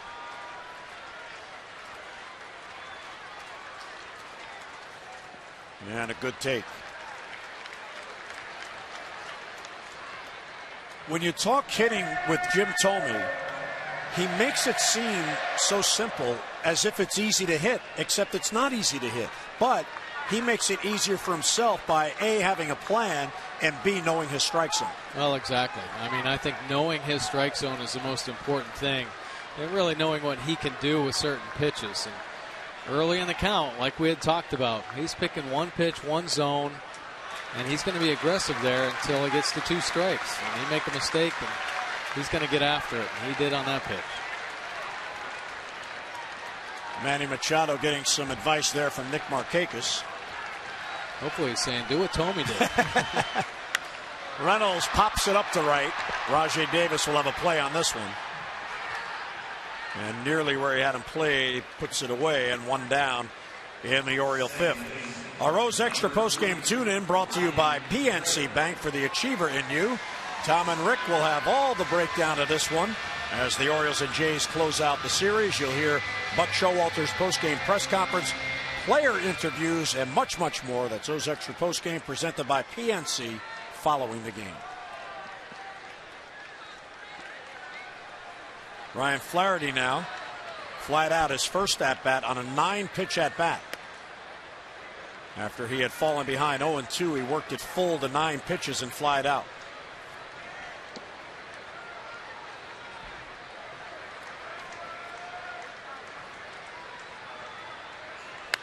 Sharply grounded foul down the line. Wayne Kirby that time alertly got out of the way.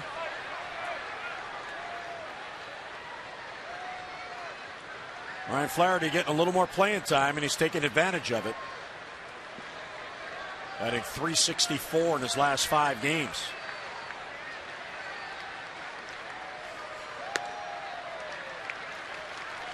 If the Orioles finish this out and get to the postseason, when Buck Showalter and Dan Duquette sit down, they're going to have some very difficult roster choices to make to get down to 25 men. And they sure are. I mean, Ryan Flaherty here playing towards the end kind of tells me they're leaning on an extra left-handed bat. And his versatility plays as well. Played in the outfield for the Orioles this year, second base, third base, first base. So very versatile, and all year has been used as that third catcher until Exposito was brought up. Even though he hasn't played as catcher, he has been the secret weapon as the third catcher. 2-2 to Flaherty, swing and a miss, he got him. So 2 men down, that's strikeout number 7, and 2 down in the Oriole 5th inning. The 2013 Orioles Pet Calendar, presented by Southwest Airlines, is now on sale. It features your favorite birds posing with their favorite dogs and cats. The proceeds benefit Orioles Reach and Barks, the Baltimore Animal Rescue and Care Shelter. And plus, don't miss your chance to meet the players and get your calendar autographed at Barks on Stockholm Street near the ballpark on Saturday from noon until 2. For all the details, OriolesReach.com or Orioles.com/petcalendar. Machado tries to bunt for a base hit and fouls it back. There's Bill Hall. He came back to the Orioles today, was activated. The Orioles putting Randy Wolf on the 60-day disabled list. Unfortunately, that elbow injury suffered by Randy Wolf. He has a torn ligament in his elbow, so he is done for the year. And the Orioles, I'll tell you, you really got to give Dan Duquette and Buck Showalter and this organization all the credit for thinking ahead just in case.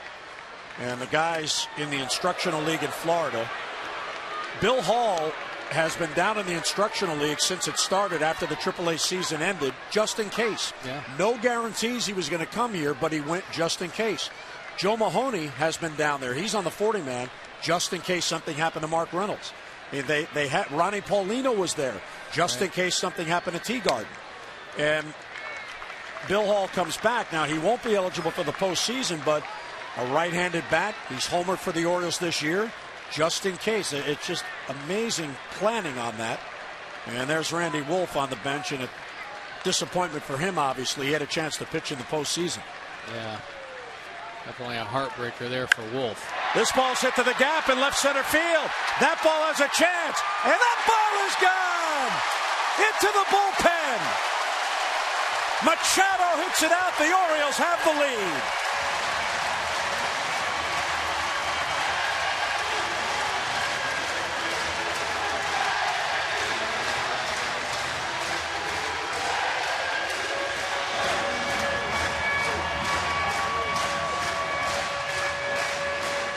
Number 5 for Manny. Every home run he's hit in the bigs have come here at Camden Yards. And Luis Ayala in the bullpen having some fun.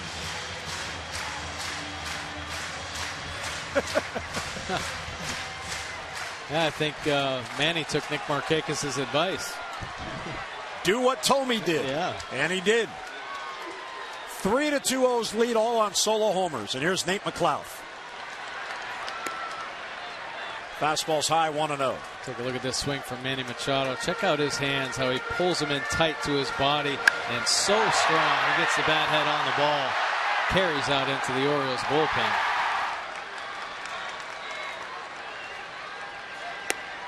Yeah, McLeod takes a strike, and 1-1. Every hit in the game tonight for the O's, extra base hits. 3 home runs and a double. Well, they're trying to beat the Jays at their game with the long ball. There's a base hit to left field for Nate McLeod. So Nate will throw a single in there, and he's on with 2 men down. Good, nice job of hitting right there from Nate McLeod. And I'll give a call to Bruce Walton, Blue Jays pitching coach. Going to settle Villanueva down, who had pitched really well up to this point. A couple home runs. And then a base hit, and it knocked him off his game here.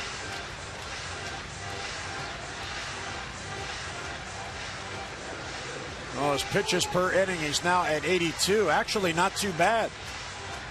He will have a 20-pitch inning here because he's not done yet, but you want to average about 15 per inning. That gets you to 105 through 7. Jim Thome talking with Randy Wolf on the bench. Thome got this game tied the first pitch of this inning. A couple of veterans there talking it over.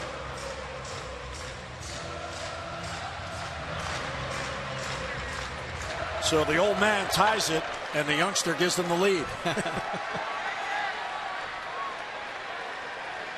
And Tome's young with Omar Vizquel in the game. Omar's 45 out there. There's J.J. Hardy. Now we'll see here if McLeod may try to steal second base. He's got 10 steals since joining the Orioles. He's been caught only once. Villanueva does a good job of holding runners.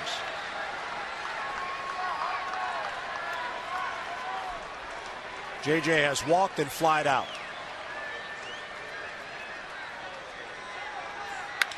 Line drive, base hit left field. Up in the zone, and JJ tomahawks it for a single. The back-to-back singles following the Machado home run and the call to the bullpen to get somebody going. Well, the Orioles offense has made their adjustments here off Villanueva. Great inning. J.J. Hardy getting on top of a fastball there to extend it, add to the pitch count. The Orioles had 3 base runners in this game through 4 innings. They have had 4 base runners alone in this inning. And here is Chris Davis. And with 2 on, the Jays cannot play the shift.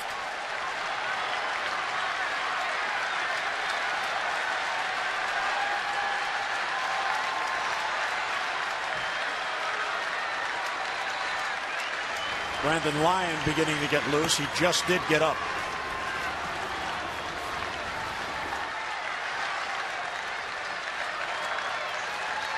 And a foul. That ball had some movement on it. Chris thought he had it squared up, and by the time it hit his bat, it was way up the barrel. Yeah, pretty good late life on that changeup there. Chris has batted .444 during his 5-game hitting streak. He has 12 home runs since the All-Star break. There are his runners in scoring position numbers. Jim Thome got it started.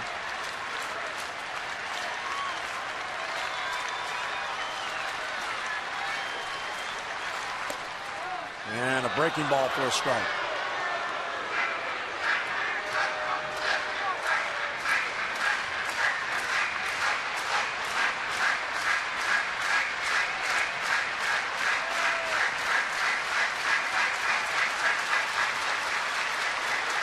McLeod at second. J.J. Hardy at first with 2 down. Orioles have 2 runs in on solo home runs, and this crowd back in it, as the O's have the lead back at 3-2.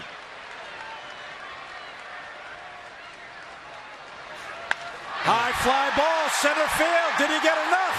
Back on it as Rasmus, and it's down! It's into the bleachers. What an inning for the Orioles, a 3-run blast. And it's a 6-2 Oriole lead.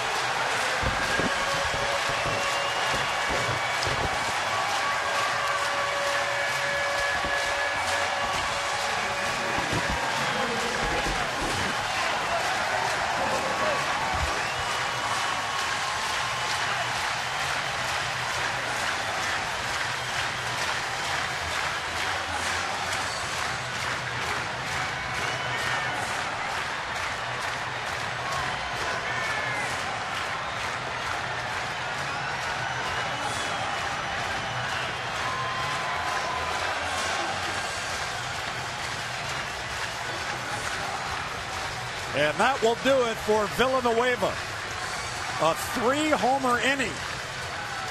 And Chris Davis gives the Orioles some cushion. It is a 6-2 Oriole lead. Pitching change at Camden Yards.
Chris Davis did not disappoint here. Look at him back leg this hanging breaking ball.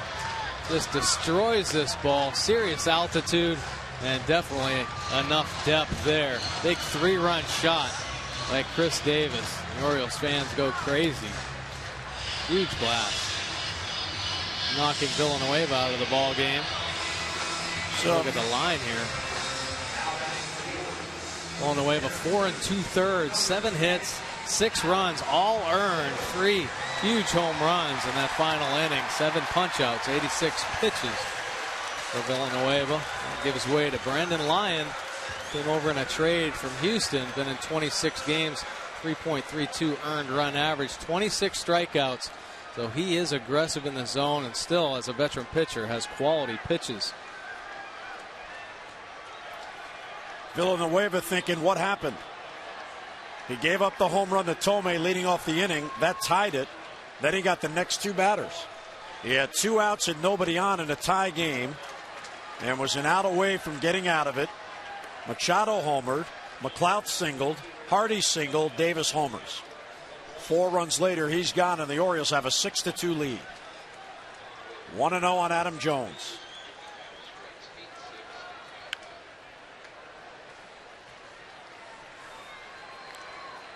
Adam doubled his last at bat in the 4th inning. First 4 innings, 1 run on 2 hits. This inning, 5 runs on 5 hits and 3 homers. I mean, this inning just shows you how effective this Orioles offense can be. With the 3 home runs, a couple base hits. I mean, they're just so dangerous, and at any moment they can just pounce, and they certainly did here in the 5th inning. Most home runs in a game since September the 6th, when they had 6 against the Yankees. 2-1 to Adam. Swing and a miss.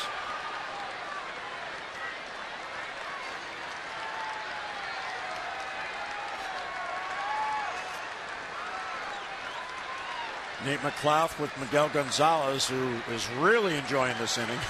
He sure is. They're all his runs.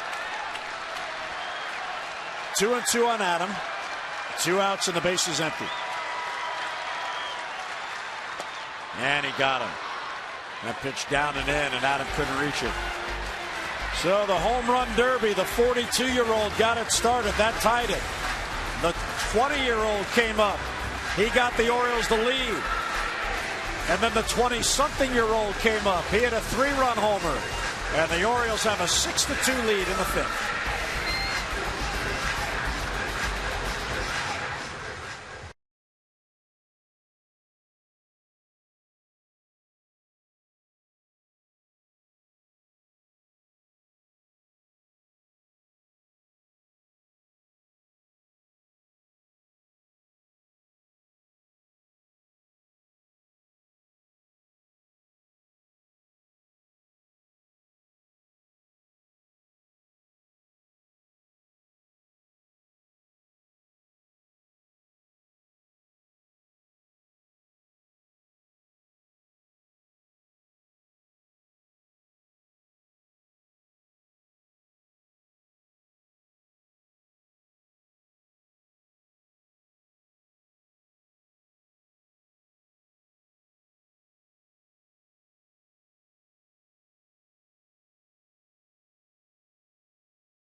Orioles baseball on Masson is brought to you by Verizon 4G LTE. More 4G LTE coverage than all the other carriers combined. And by Antwerpen Auto.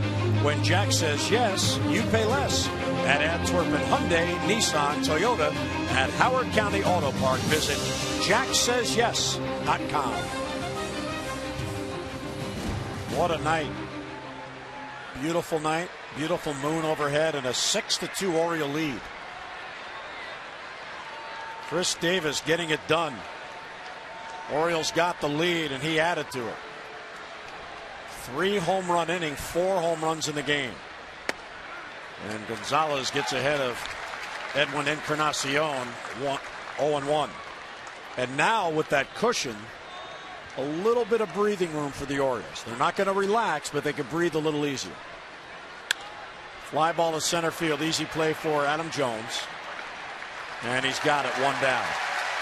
Buck Showalter was asked when he met with the media before the game today if he felt, even though this team has stayed in the moment, we've talked about it basically all year because we've seen it all year, if they might be pressing a bit because they can see the finish line. And he said, well, maybe, but he doesn't see it. And if the manager doesn't see it, that means the players are going about their business. Yeah, well, definitely. But I think all of the guys are anxious right now. They want this season to be over. They put themselves in a great position to make it in the postseason. There's a lot of anxiety, a lot of emotion hinging on every pitch really right now. Trust me, these guys want it bad, but they know that they just have to keep focused, stay to form, and do what they've been doing all year. Escobar swings and fouls it back in 1-1. Unell has bounced out twice to J.J. Hardy, once on a fabulous play to rob him of a base hit. Now Miguel Gonzalez, that 5th inning, what a turnaround in this game. Gonzalez allowed the double, then the single. Aaron Sebia scored to give Toronto a 2-1 lead, and Goes took second on the throw home. So another runner was out there at second base as Wayne Kirby directing Chris Davis in right field. There was a runner at second base and 1 down. Gonzalez did not allow that runner to score. His team comes to bat, score 5 runs, and now have a 6-2 lead. Well, and you go back to, we've talked about his demeanor and his poise on the mound, and that's why, you know, the Orioles, Rick Adair, Buck Showalter are so confident in Miguel Gonzalez. He's just going to stay true to form, keep trying to execute his pitches, and he did indeed that last inning. Escobar has worked the count full, 3-2.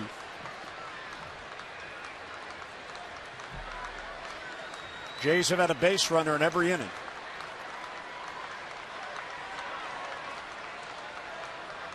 And the 3-2 is bounced to Hardy. He's had a busy night with Escobar up and 2 men down. Well, speaking of staying in the moment, Wired Wednesday, we asked Buck Showalter about that with his players.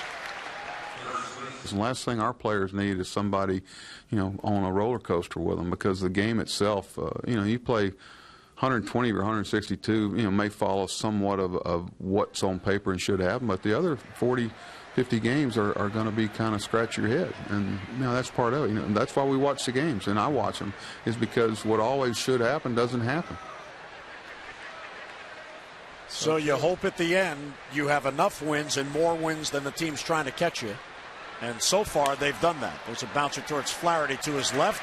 Ryan Fields, and a 3-up, 3-down inning for Miguel Gonzalez. So his team gives him the lead. The Blue Jays, for the first time tonight, go down in order.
From Camden Yards in the first inning, Nate McLeod with the drive and the solo home run to tie the ball game up. Jim Thome gets things going in the 5th with a solo home run. And Manny Machado, the rookie, follows suit. Another solo home run there to give the Orioles the lead. But Chris Davis, boy, does he put the finishing touches on that 5th inning. A 3-run blast. Put the Orioles up 6-2 going into the bottom of the 6th. Edwin Encarnacion, the only run for the Blue Jays, that home run in the 1st inning. Miguel Gonzalez has been solid. 6 innings pitched, 5 hits, a couple earned runs, and 1 strikeout. But the Orioles, 1 through 3 hitters, 4 for 8, 2 home runs. They have been solid. The Orioles offense really getting going in tonight's ball game. Miguel Gonzalez has been very solid. And Joel Carreno comes on as Brandon Lyon got just the final out of the 5th. So now here's Carreno in the 6th. They'll go to work on Wieters, Thome, and Reynolds. That Joel Carreno, rookie. See the lefties 212, righties 275. Strong arm, one of his first appearances this year. He came into a game and struck out all 5 batters that he faced. Matt Wieters will take ball 1.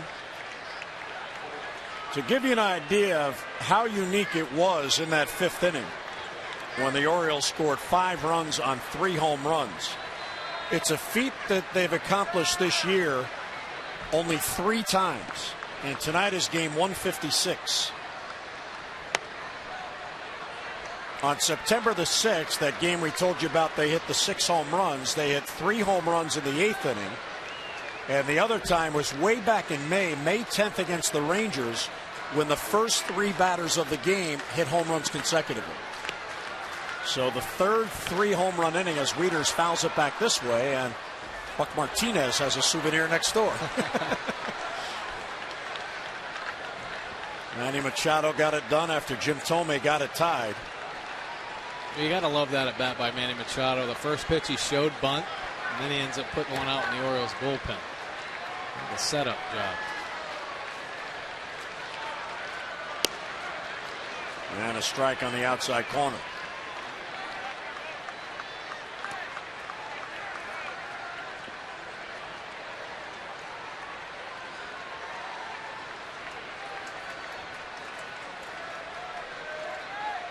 And Wieters checks. They appealed to 3rd. He did not go.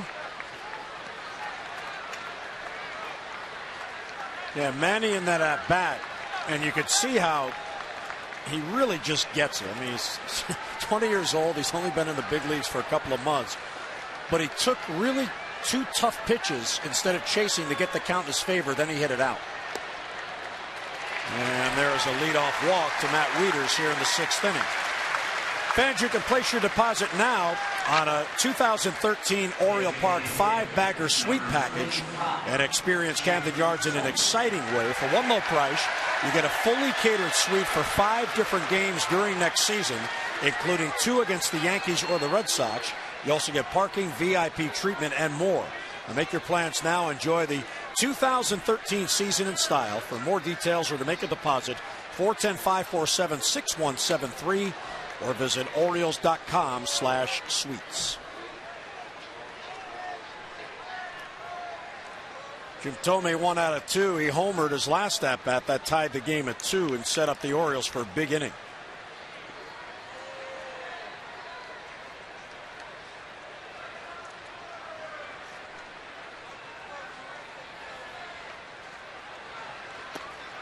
Breaking ball bends in there, and it's 0-2. Jim was explaining his hitting approach, and he was saying how as the pitcher's about to deliver, he's in hit mode. He's in hit, then take. So that way it enables him to look it over longer and not jump at a pitch that might not be a good one to go after. As he did there, he just took that and let him go by. And I guess that's what most hitters should do, but because he has so much confidence in his strike zone, he has really amplified it to the next level. Yeah, well, that is the key. I think most hitters have to have that approach of hit, then take. But if they're not aware of their own strike zone, then they get caught in between, start second-guessing themselves, and that's where they get in trouble. Well, Jim Thome's had so many at-bats under his belt He knows what his approach is and has stuck to it. He swings through that one for strike 3, so 1 away. Well, just like we promised earlier in the game, it's Miller time. Brought to you by Miller Lite. All about teamwork, and the Orioles getting it done here tonight. 4 home runs by 4 separate players. And here is Mark Reynolds, who is 0 for 2. He has flied out twice. Wieters at first now with 1 down. High fly ball, left field. Back on it is goes at the wall. It's gone! Another home run. There's 5 in the game. 8-2 Birds.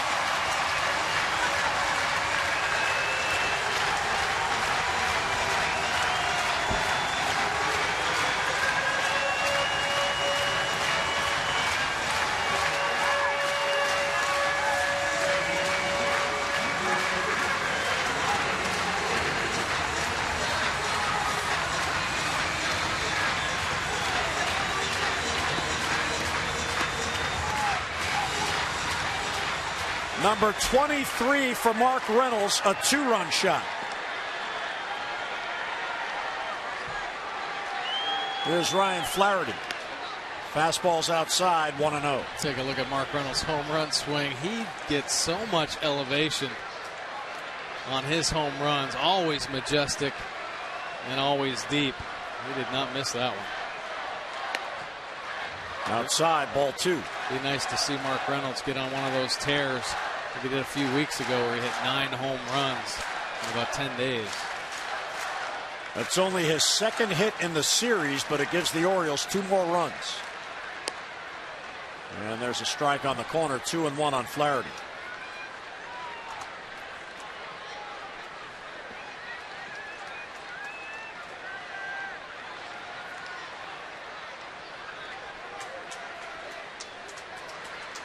Outside, ball 3. Flaherty is the only Oriole so far who has not yet been on base. And he's ahead 3-1.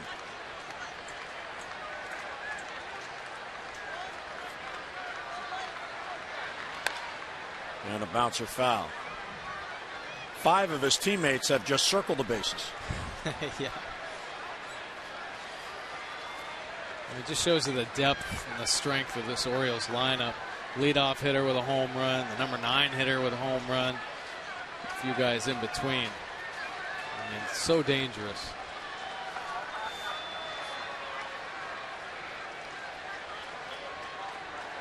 And the 3-2 is swept foul behind Wayne Kirby down the line. And Mark Reynolds hits number 23. Davis's was number 27.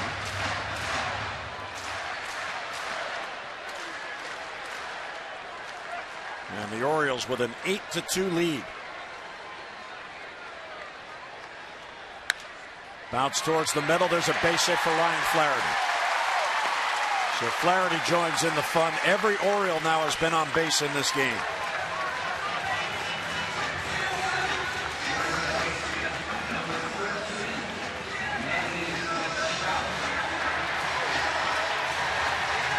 And here's Manny Machado, who gets a nice ovation.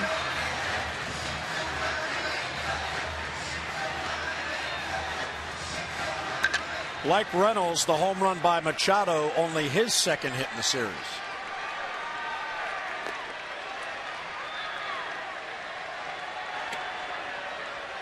Breaking ball bends in there. There's Chad Beck getting loose. A lot of arms out there. They have 13 relievers in their bullpen. Yeah, well, you know, we talked earlier about how the Blue Jays kind of evaluating a lot of their talent. They have a chance to look at some of their younger pitchers that have called up through the minor leagues and, you know, expose them to this type of atmosphere too. Playoff type atmosphere and see how they handle themselves. They do have a long list of arms out there in the bullpen.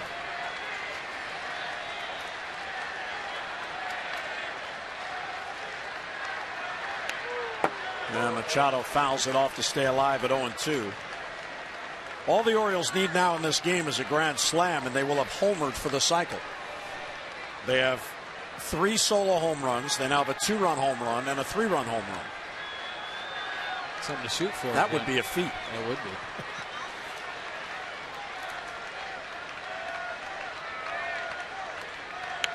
And Manny again fouls it off.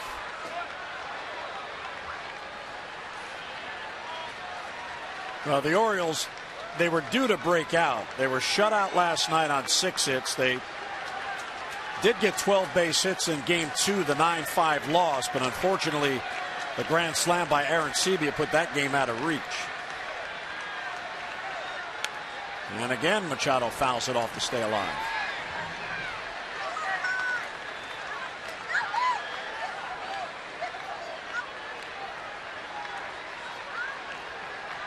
Villanueva went 4 2/3, and he actually had 2 3-up, 3-down innings.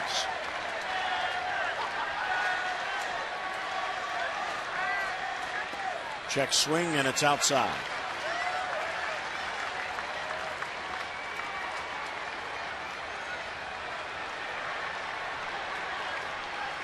Moreno out of the Dominican Republic.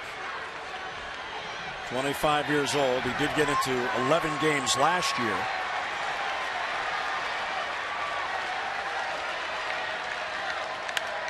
Fly ball to center. Rasmus will move in on it. And 2 down here in the Orioles' 6th inning. What a turnaround in this game. 1 run on 2 hits through 4 innings. 7 runs on 7 hits in the last 2 innings.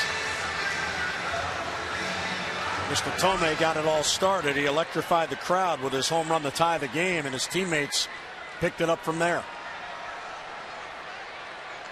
Here's Nate McLeod. And it's outside, 1-0.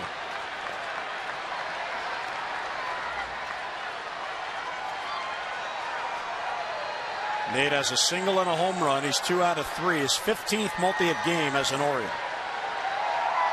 And he has hits in 17 of the 25 games in September. I guess it's not surprising that this has occurred because the Orioles are trying to win their 89th game.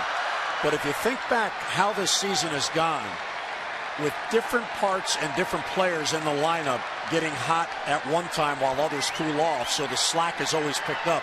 It's incredible how it's lasted the entire year. McLeod to center field, Rasmus back, and backpedaling now. He has a play, and he has it on the warning track. So McLeod nearly hit another, but the ballpark holds it. No, they didn't hold Mark Reynolds in the ballpark. He went out to left field, his 23rd on the year, and the Orioles now have an 8-2 lead.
Action as the final home series of the regular season will come to play as the Birds welcome in the Red Sox for a 3-game series.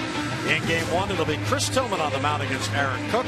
Our coverage on MASN HD begins at 6:30 with those extra presented by Jeep, and then game coverage at 7 o'clock. We've got all the access you need right here on MASN. Take a look at the preview here. 69-86 record. 5-10 versus the O's this year. So Red Sox have scuffled all year long, but Podsednik really one of the hottest hitters for those Red Sox. Should be a great weekend series. Tampa Bay is leading at Boston 3-1 in the 6th tonight.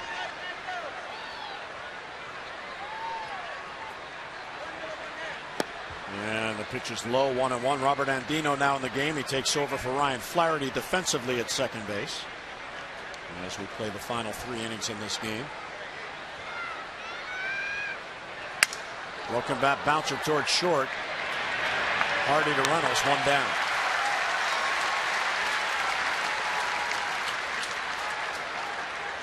And his 6th in a row retired by Gonzalez since the RBI single by Anthony Gose gave Toronto a 2-1 lead in the 5th inning.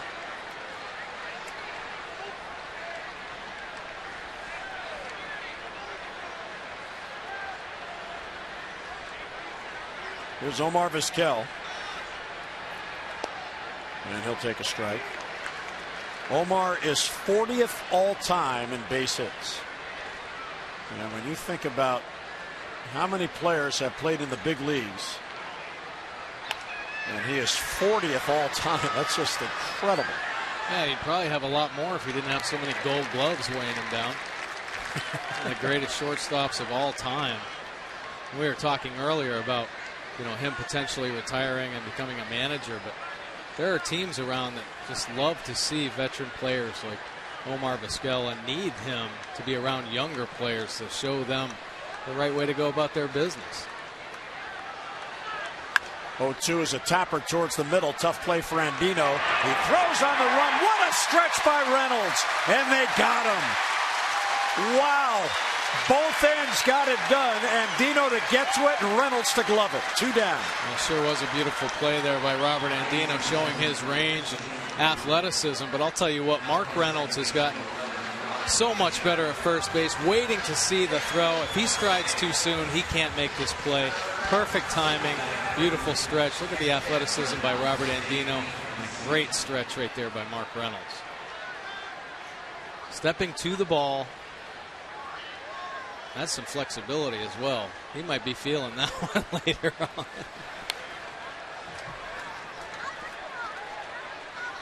Well, Reynolds getting it done.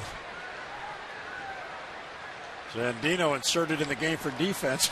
Right away he's tested and he makes a tremendous play. 2 outs and the base is empty. Pitch taken high by Aaron Sebia. Are the Orioles going to be able to get Aaron Sebia out?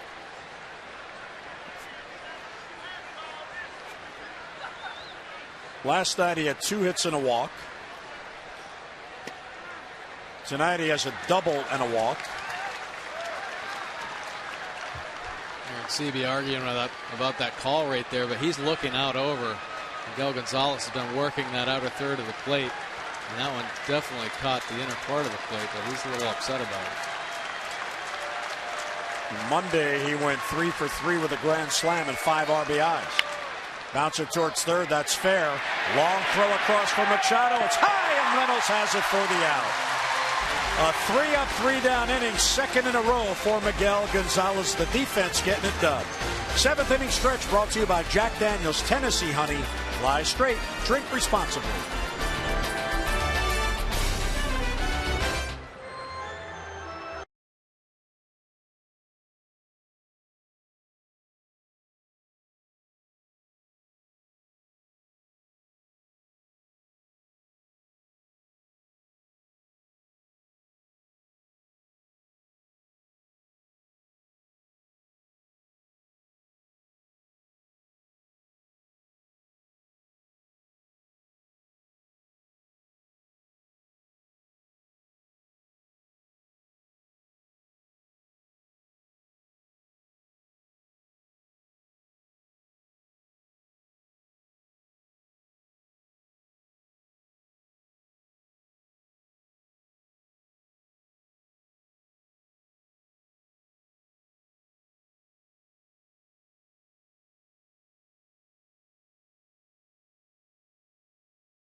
Beyond the stadium, visit Sarasota on Florida's Gulf Coast at number1beach.com. Well, 7th inning stretch as the Orioles enjoying it.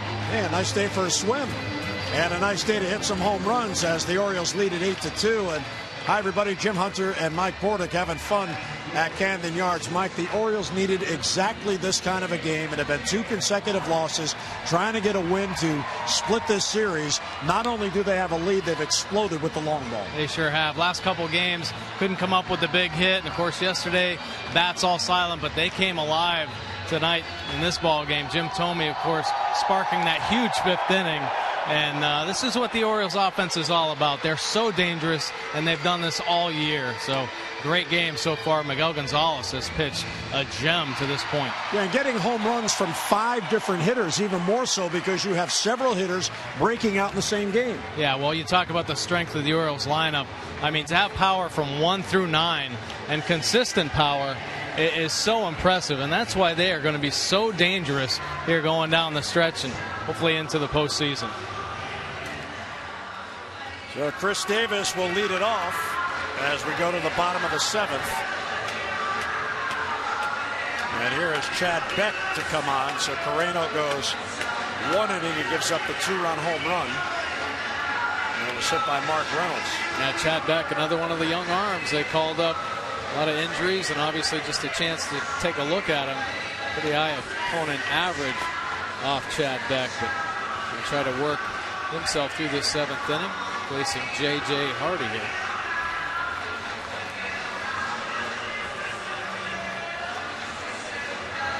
Hardy, Davis, and Adam Jones. J.J. has singled and scored. He has also walked. So the 4th pitcher used by Toronto. And it's low, 1-0.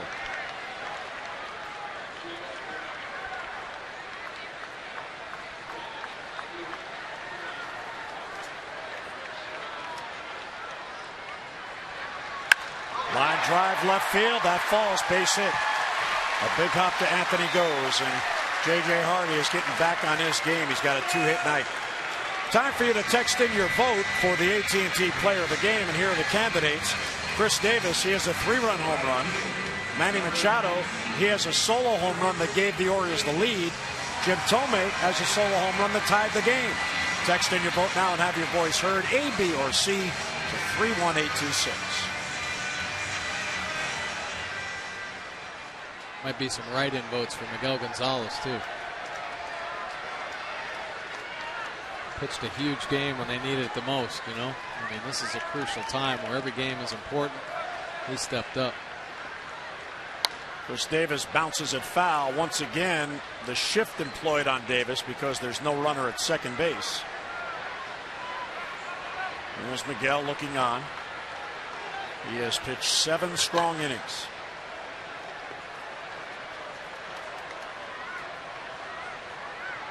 Ryan Mattis in the Orioles pen.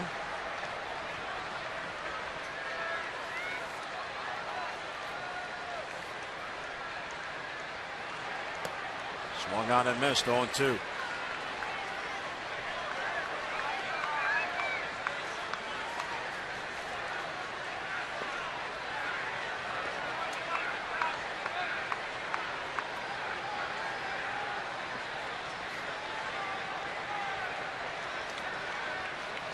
Well, the Orioles now with 10 base hits in the game with that Hardy single.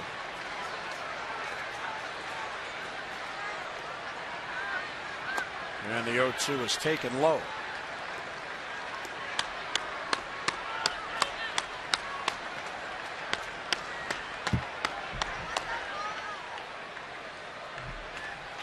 Tampa Bay with that 3-1 lead at Fenway Park. The Red Sox are batting in the bottom of the 6th inning.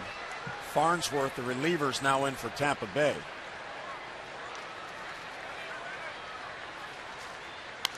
And fouled off. The Rays are hanging around. They are 3 games back of the Orioles in the wild card chase. Actually 3.5. They're 3 back of Oakland for the number 2 spot, but 3 down in the loss column. And the Orioles finish in Tampa, so they're playing that scoreboard math. They want it to be at most a 3-game deficit when the Orioles get there. The difficulty Tampa Bay has is they also have the Angels and the Athletics ahead of them as they try to get into the postseason. As difficult as it might be to be the team chasing at the end, it's easier to chase if you're only chasing down one team. They're chasing down 3. Right. A lot of factors in the way for Tampa.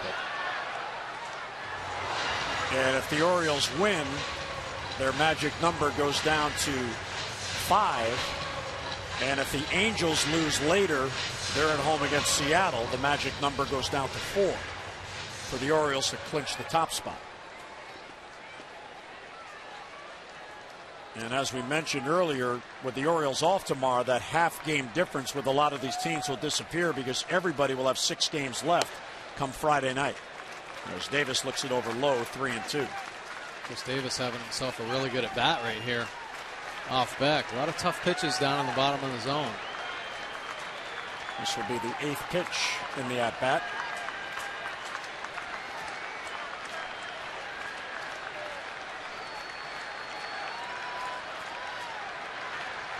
High fly ball, center field. He got a lot of that one. Rasmus is back near the wall. It's gone! Davis has homered again. And a 10-2 Oriole lead. Have a night, Chris Davis. 2 home runs and 5 RBIs.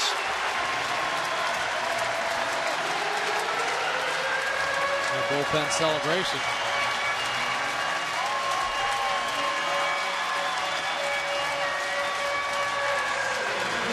What an at-bat. 8th pitch after falling behind 0-2 after 2 pitches. 28th home run of the year. So impressive. Everybody celebrating out there for Chris Davis.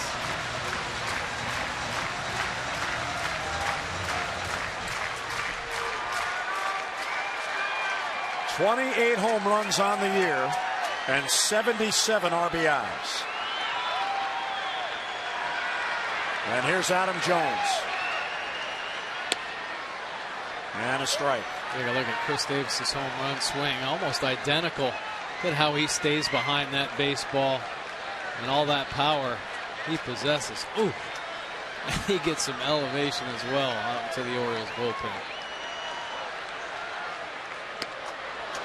Adam Jones trying to join the fun.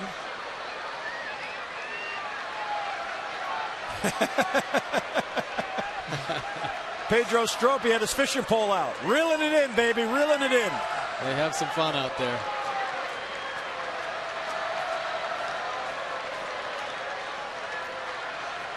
Oh, 2 on Jones. And he got him. So Adam down on strikes. 1 away here in the 7th. There's Pedro. He's keeping his spirits up. Sure. Take a look at this slider from Beck down in the zone. Pretty good pitch right there. Adam Jones just missing it.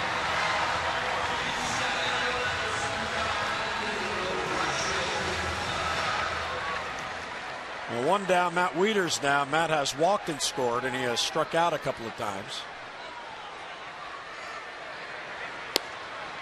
And a strike at the knees, 0-1.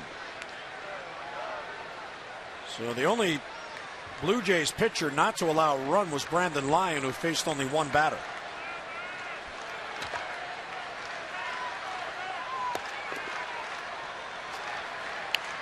Foul the other way, and Wieters down in the count 0-2.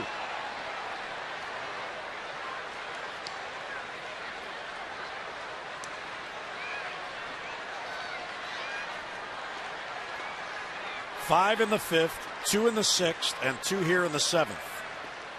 Going to the bottom of the 5th, Toronto had a 2-1 lead.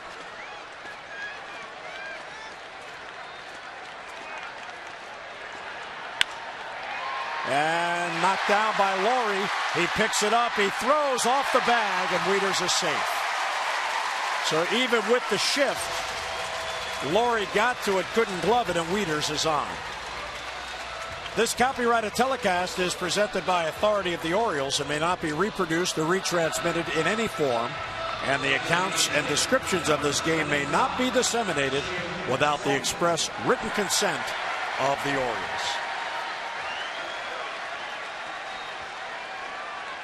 Let's look at the Bromo Tower. And here is Mr. Tomei, who was 1 for 3. His solo home run tied the game in the 5th. And it's in the dirt.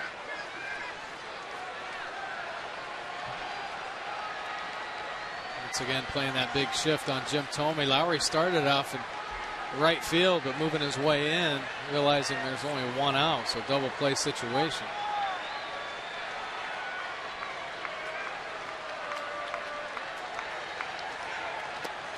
Swing and a miss, 1-1.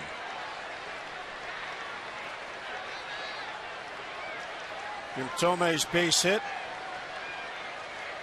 number 2,327. Or excuse me, 2,323. He is now 3 behind B.J. Surhoff, who has 2,326. He's next on the list for Tomei to catch. Nice. B.J. was here today. Right to the second baseman, Vizquel. He'll go to second for 1. Escobar back to first, and there's a double play going 4 to 6-3. But Chris Davis hits his second home run. He had a 3 home run game earlier this year. It's a 2-run shot here tonight, and a 5 RBI night with the Birds in front.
The game, and he won $500 for being selected and another $100 for each strikeout the Orioles record in the game. And so far in the game there's been 1 strikeout, so Michael has won $600.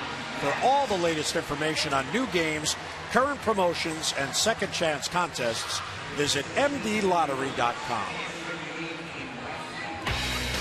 Look at Brian Mattis.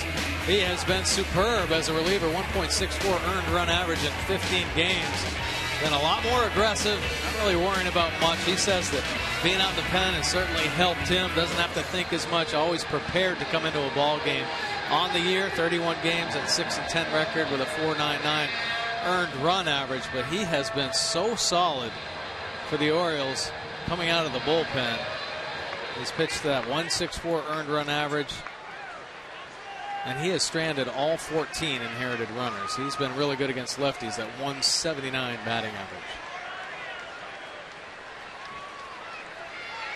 Here's Anthony Goes leading off against Mattis. Fastball's high.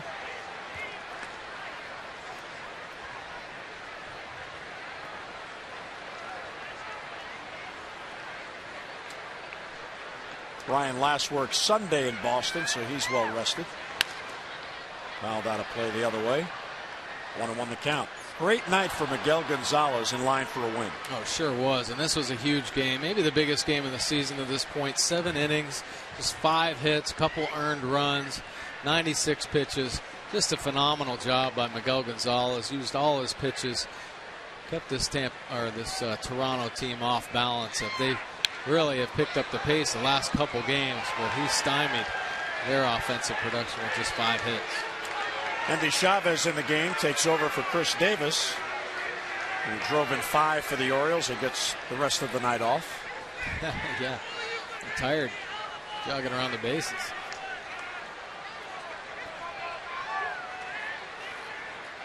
And the 1-2 fouled off. Goes drove in the run in the 5th inning that broke the 1-all tie and gave Toronto a 2-1 lead. He went to second on the throw home but was left stranded.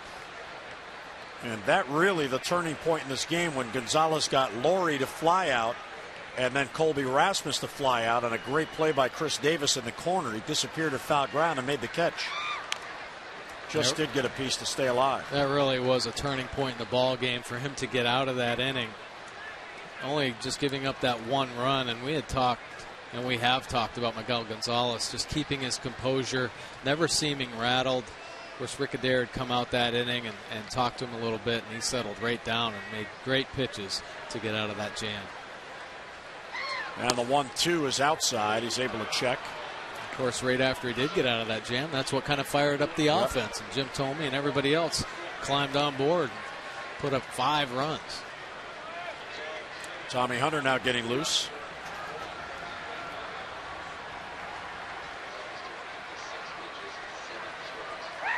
And the 2-2 swung on and missed. He got him.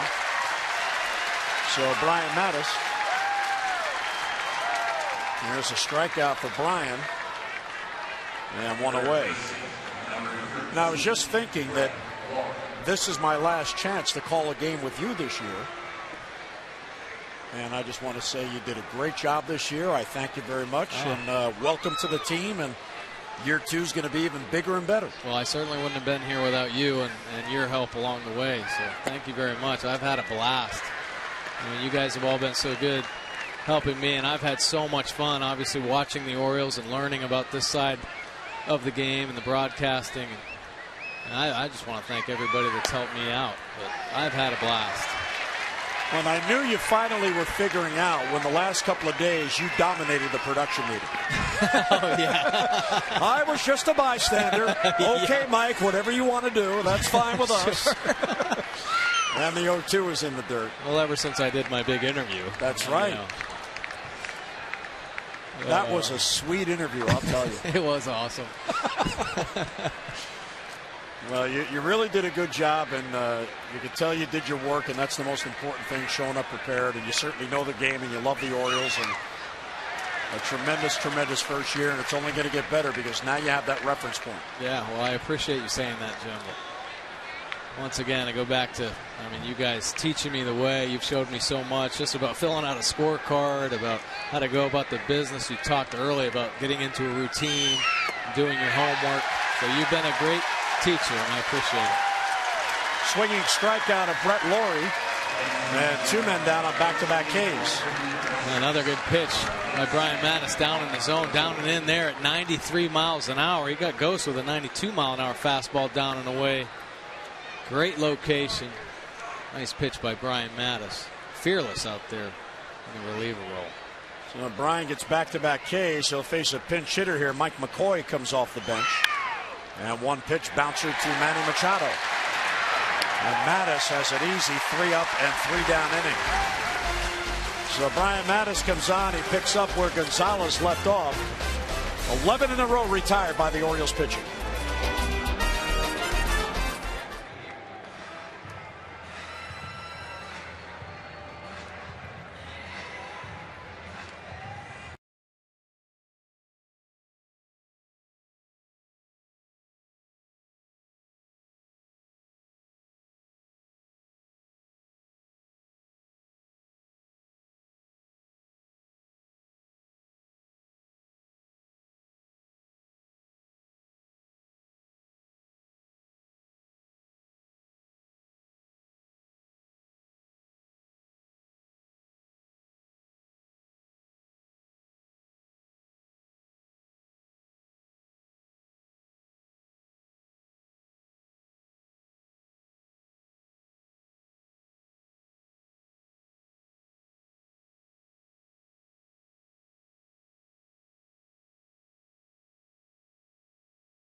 $50 to support the American Heart Association Heart Walk. To date, the Orioles have drawn 468 walks for a total of $23,400. Care First Blue Cross Blue Shield encourages each of us to take that first step towards a healthier and a more active lifestyle. We go to the bottom of the 8th, and the Orioles enjoying a 10-2 lead.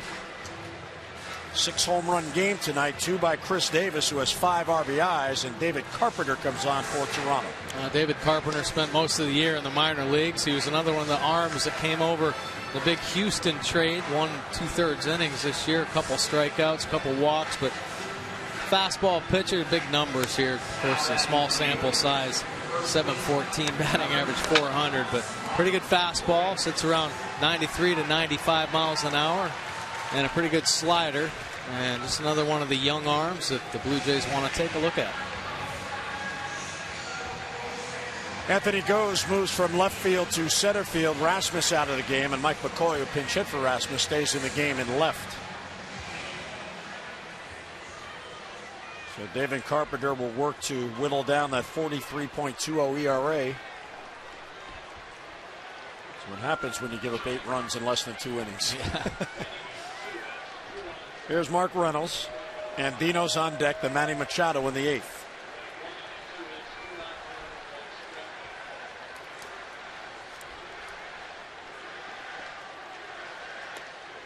And it's inside, 1-0.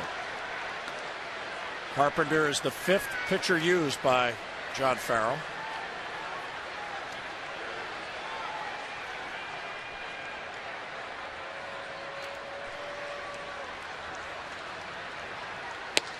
Ooh, swing and a miss, vicious cut, 1-1.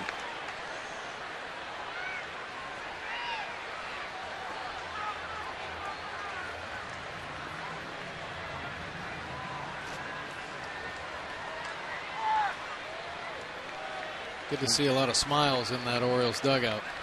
A lot of good things happened today. See, now Jim told me he's a smart guy. He spends a lot of time with his younger teammates, but he's hanging out there with Richie, one of the veterans of the Orioles staff. Yeah, well, he hangs out with people that are the same age. Richie's only 42. Good for him. Way to go, Rich.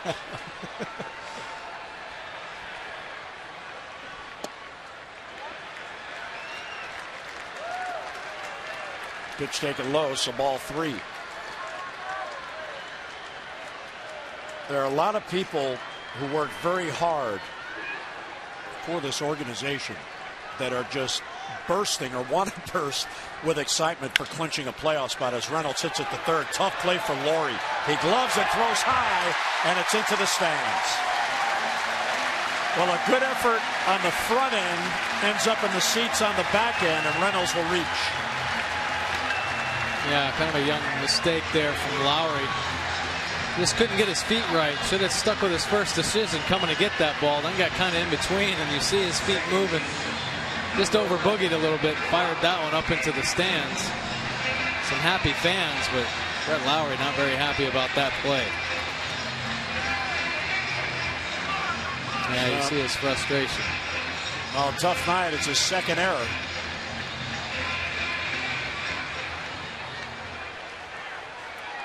And an error in back-to-back innings. He now has 16 on the year. Robert Andino getting his first at-bat, replacing Ryan Flaherty.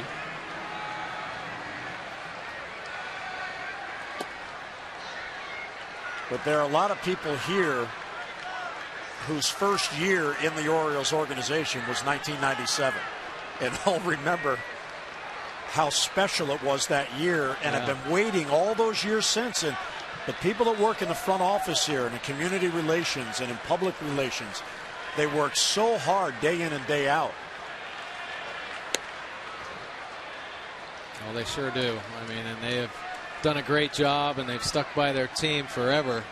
You know, a lot of people behind the scenes. Of course, we talk all year about the great players that we see on the field, as well we should.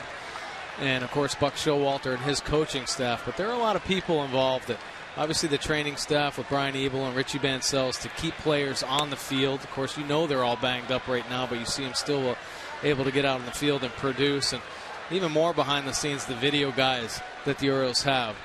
Mike Silverman and Ben Worthen. Of course, there's another guy, Evan, in there being brought along. But they do so many great things behind the scenes as far as scouting reports and helping out DeMarlo Hale with positioning, and Wayne Kirby. So really unsung heroes for the Orioles. And Dino strikes out one away. Well, don't forget Dave Walker down in Sarasota. Oh, right. Exactly. He's in charge of all of the rehab, the medical trainer down there. And he does an outstanding job. In fact, Jim told me, went out of his way the other day in Boston when he came back to say, hey, that guy helped me get back here. Yeah. Oh, yeah, definitely. And the beauty of it is, when you finally do have success, everybody in the organization is involved, as you're pointing out. Of course, Dave Walker all the way down in Sarasota, getting guys healthy and back on the mend and back to be able to produce in the big leagues. Ball 1 to Manny Machado. Now, if that thumb can get better, there's a guy who wants to get back at it. Well, they got him back earlier with the hamate, the broken hamate. There's the splint. The cast is gone. And he's hoping next week when the Orioles play the Rays to get those pins out. And if he doesn't get the answer he wants to hear from the doctor, he may take them out himself. Right. And a take and a strike.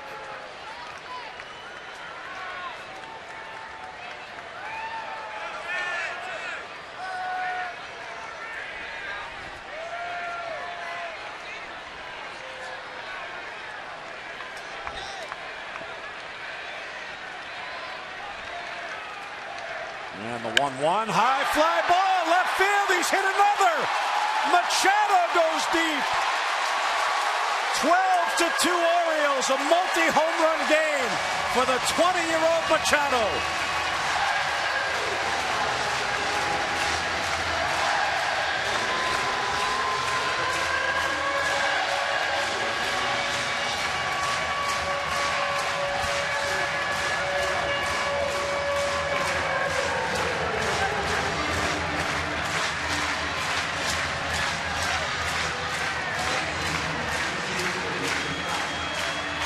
Every night, Manny Machado does something to impress both the fans and his teammates. And once again, he steps up. 2 home runs on the night. Fans loving it.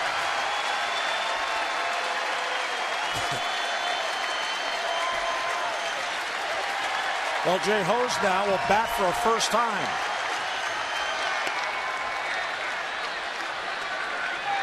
Take a look at the swing from Manny Machado. Such great power and leverage. He gets those arms extended. That ball goes such a long way.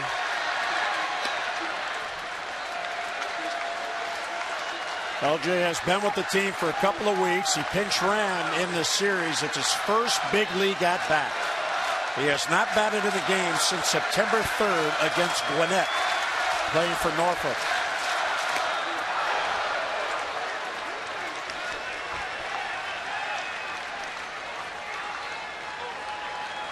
There's his one-time Bowie teammate, Manny Machado.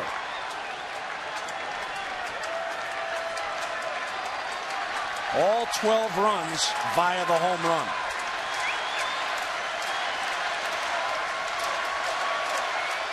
Seven home runs. Slow tapper towards short. Escobar fields, throws, and he got him. So L.J. Hose 0 for 1. Fans, you can follow the O's with the MLB.com AtBat12 app for your iPhone, iPad, Android, BlackBerry, or Windows Phone. You can get live audio, pitch tracking, video highlights, and more. Just text @BAT to 31826 or visit Orioles.com. So LJ has an at-bat. The fans were on their feet. And Omar Quintanilla will get an at-bat here.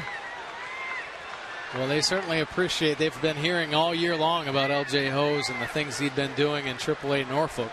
Finally get a chance to see him, and they appreciate his efforts, and certainly on his side, even though he didn't come up with a base hit there.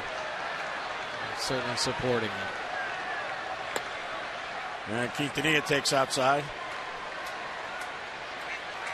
Escobar may have pulled something fielding that ball.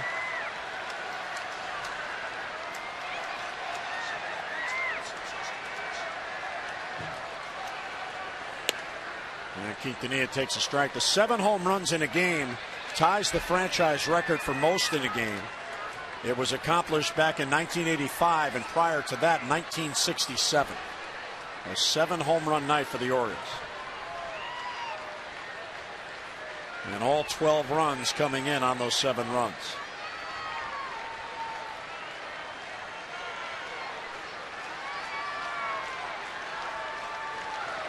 And the 0-2, and Quintanilla has it sail by for a swing and a miss in strike 3. And Manny Machado hits his 2nd home run. He now has 6. And the Orioles will go to the 9th, 3 outs away from a big win. A 12-2 lead with Tommy Hunter coming on.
Is brought to you by Southwest Airlines. Find our fares online only at southwest.com. And by Dodge. See your authorized Dodge dealer and experience a world of performance, design, and fuel efficiency. Schedule a test drive or go to dodge.com and check out our powerful lineup. Orioles with a 12-2 lead as we go to the 9th, and Tommy Hunter comes on to work an inning. Well, Tommy Hunter, those numbers there when he was a starter and now a reliever combined, 5.58 earned run average.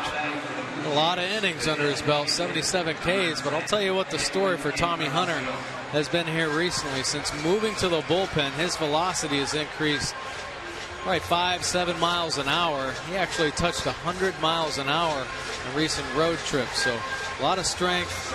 Tommy Hunter has a lot of weapons, but with that extra velocity, he's certainly been tough out of the pen. Defensive changes as well we'll get to after this pitch to Edwin Encarnacion. And it's swung on in a high fly to right where Endy Chavez waits. And he's got it for the out and 1 down. L.J. Hose has come into the game in left field after pinch hitting for Nate McLeod. Xavier Avery is now in the game in center field. He's in Adam Jones' spot. And Omar Quintanilla, who pinch hit for J.J. Hardy, stays in the game at shortstop. And Echeverria will now come off the bench. He'll pinch hit for Escobar as we saw him limping at the tail end of that bottom of the 8th.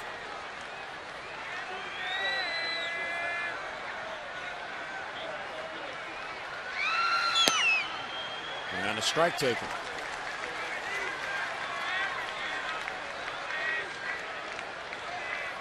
It's amazing how one game could give you such a totally different feel. I know, because it seemed like, I mean, from up here anyway, we were down, and I know the fans were down about the last couple of losses. But, you know, once again, you just look down on the field at those guys, how resilient they've been all year long. They haven't lost 3 games in a row since way back at the end of July.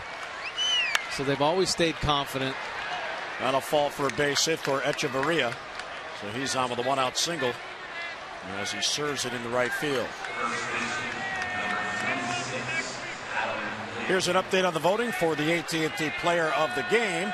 And Chris Davis with the lead at 49%. So you hit 2 home runs and drive in 5, and you beat out the guy who had 2 home runs and drove in 3, and the guy that hit the home run to tie it. Still time to vote, though. A, B, or C to 31826, and the results coming up. Tom and Rick will have it on O's Extra Postgame. What a night for Chris Davis. What a year for Chris Davis.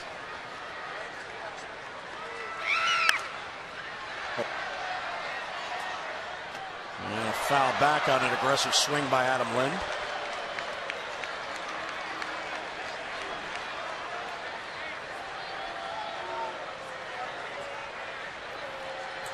Lind is 2 out of 3. He has a blue pit to left and a base hit off the glove of Miguel Gonzalez. Hard hit ball, base hit to right field past Echeverria. As Andy Chavez will play it back in. Echeverria easily goes to third, so back-to-back singles after the first out.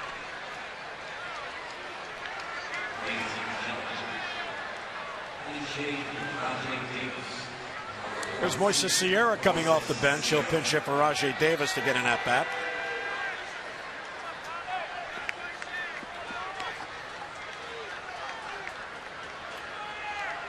So the Orioles are on the verge of winning their 11th game on the year against Toronto. And they will wish the Blue Jays well as they head home and root for them beginning tomorrow against the Yankees. Yeah, 4 games against the Yankees.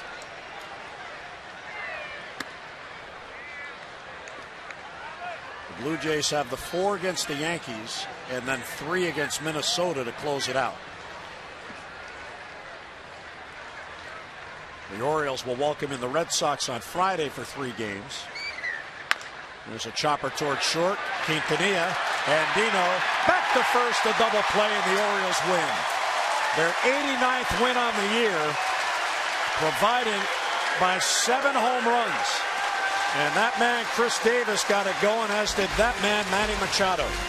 As the Orioles scored 12 runs, 11 of those coming in 4 consecutive innings. Final score, Camden Yards, as the Orioles win their 89th of the year. Orioles 12, Blue Jays 2.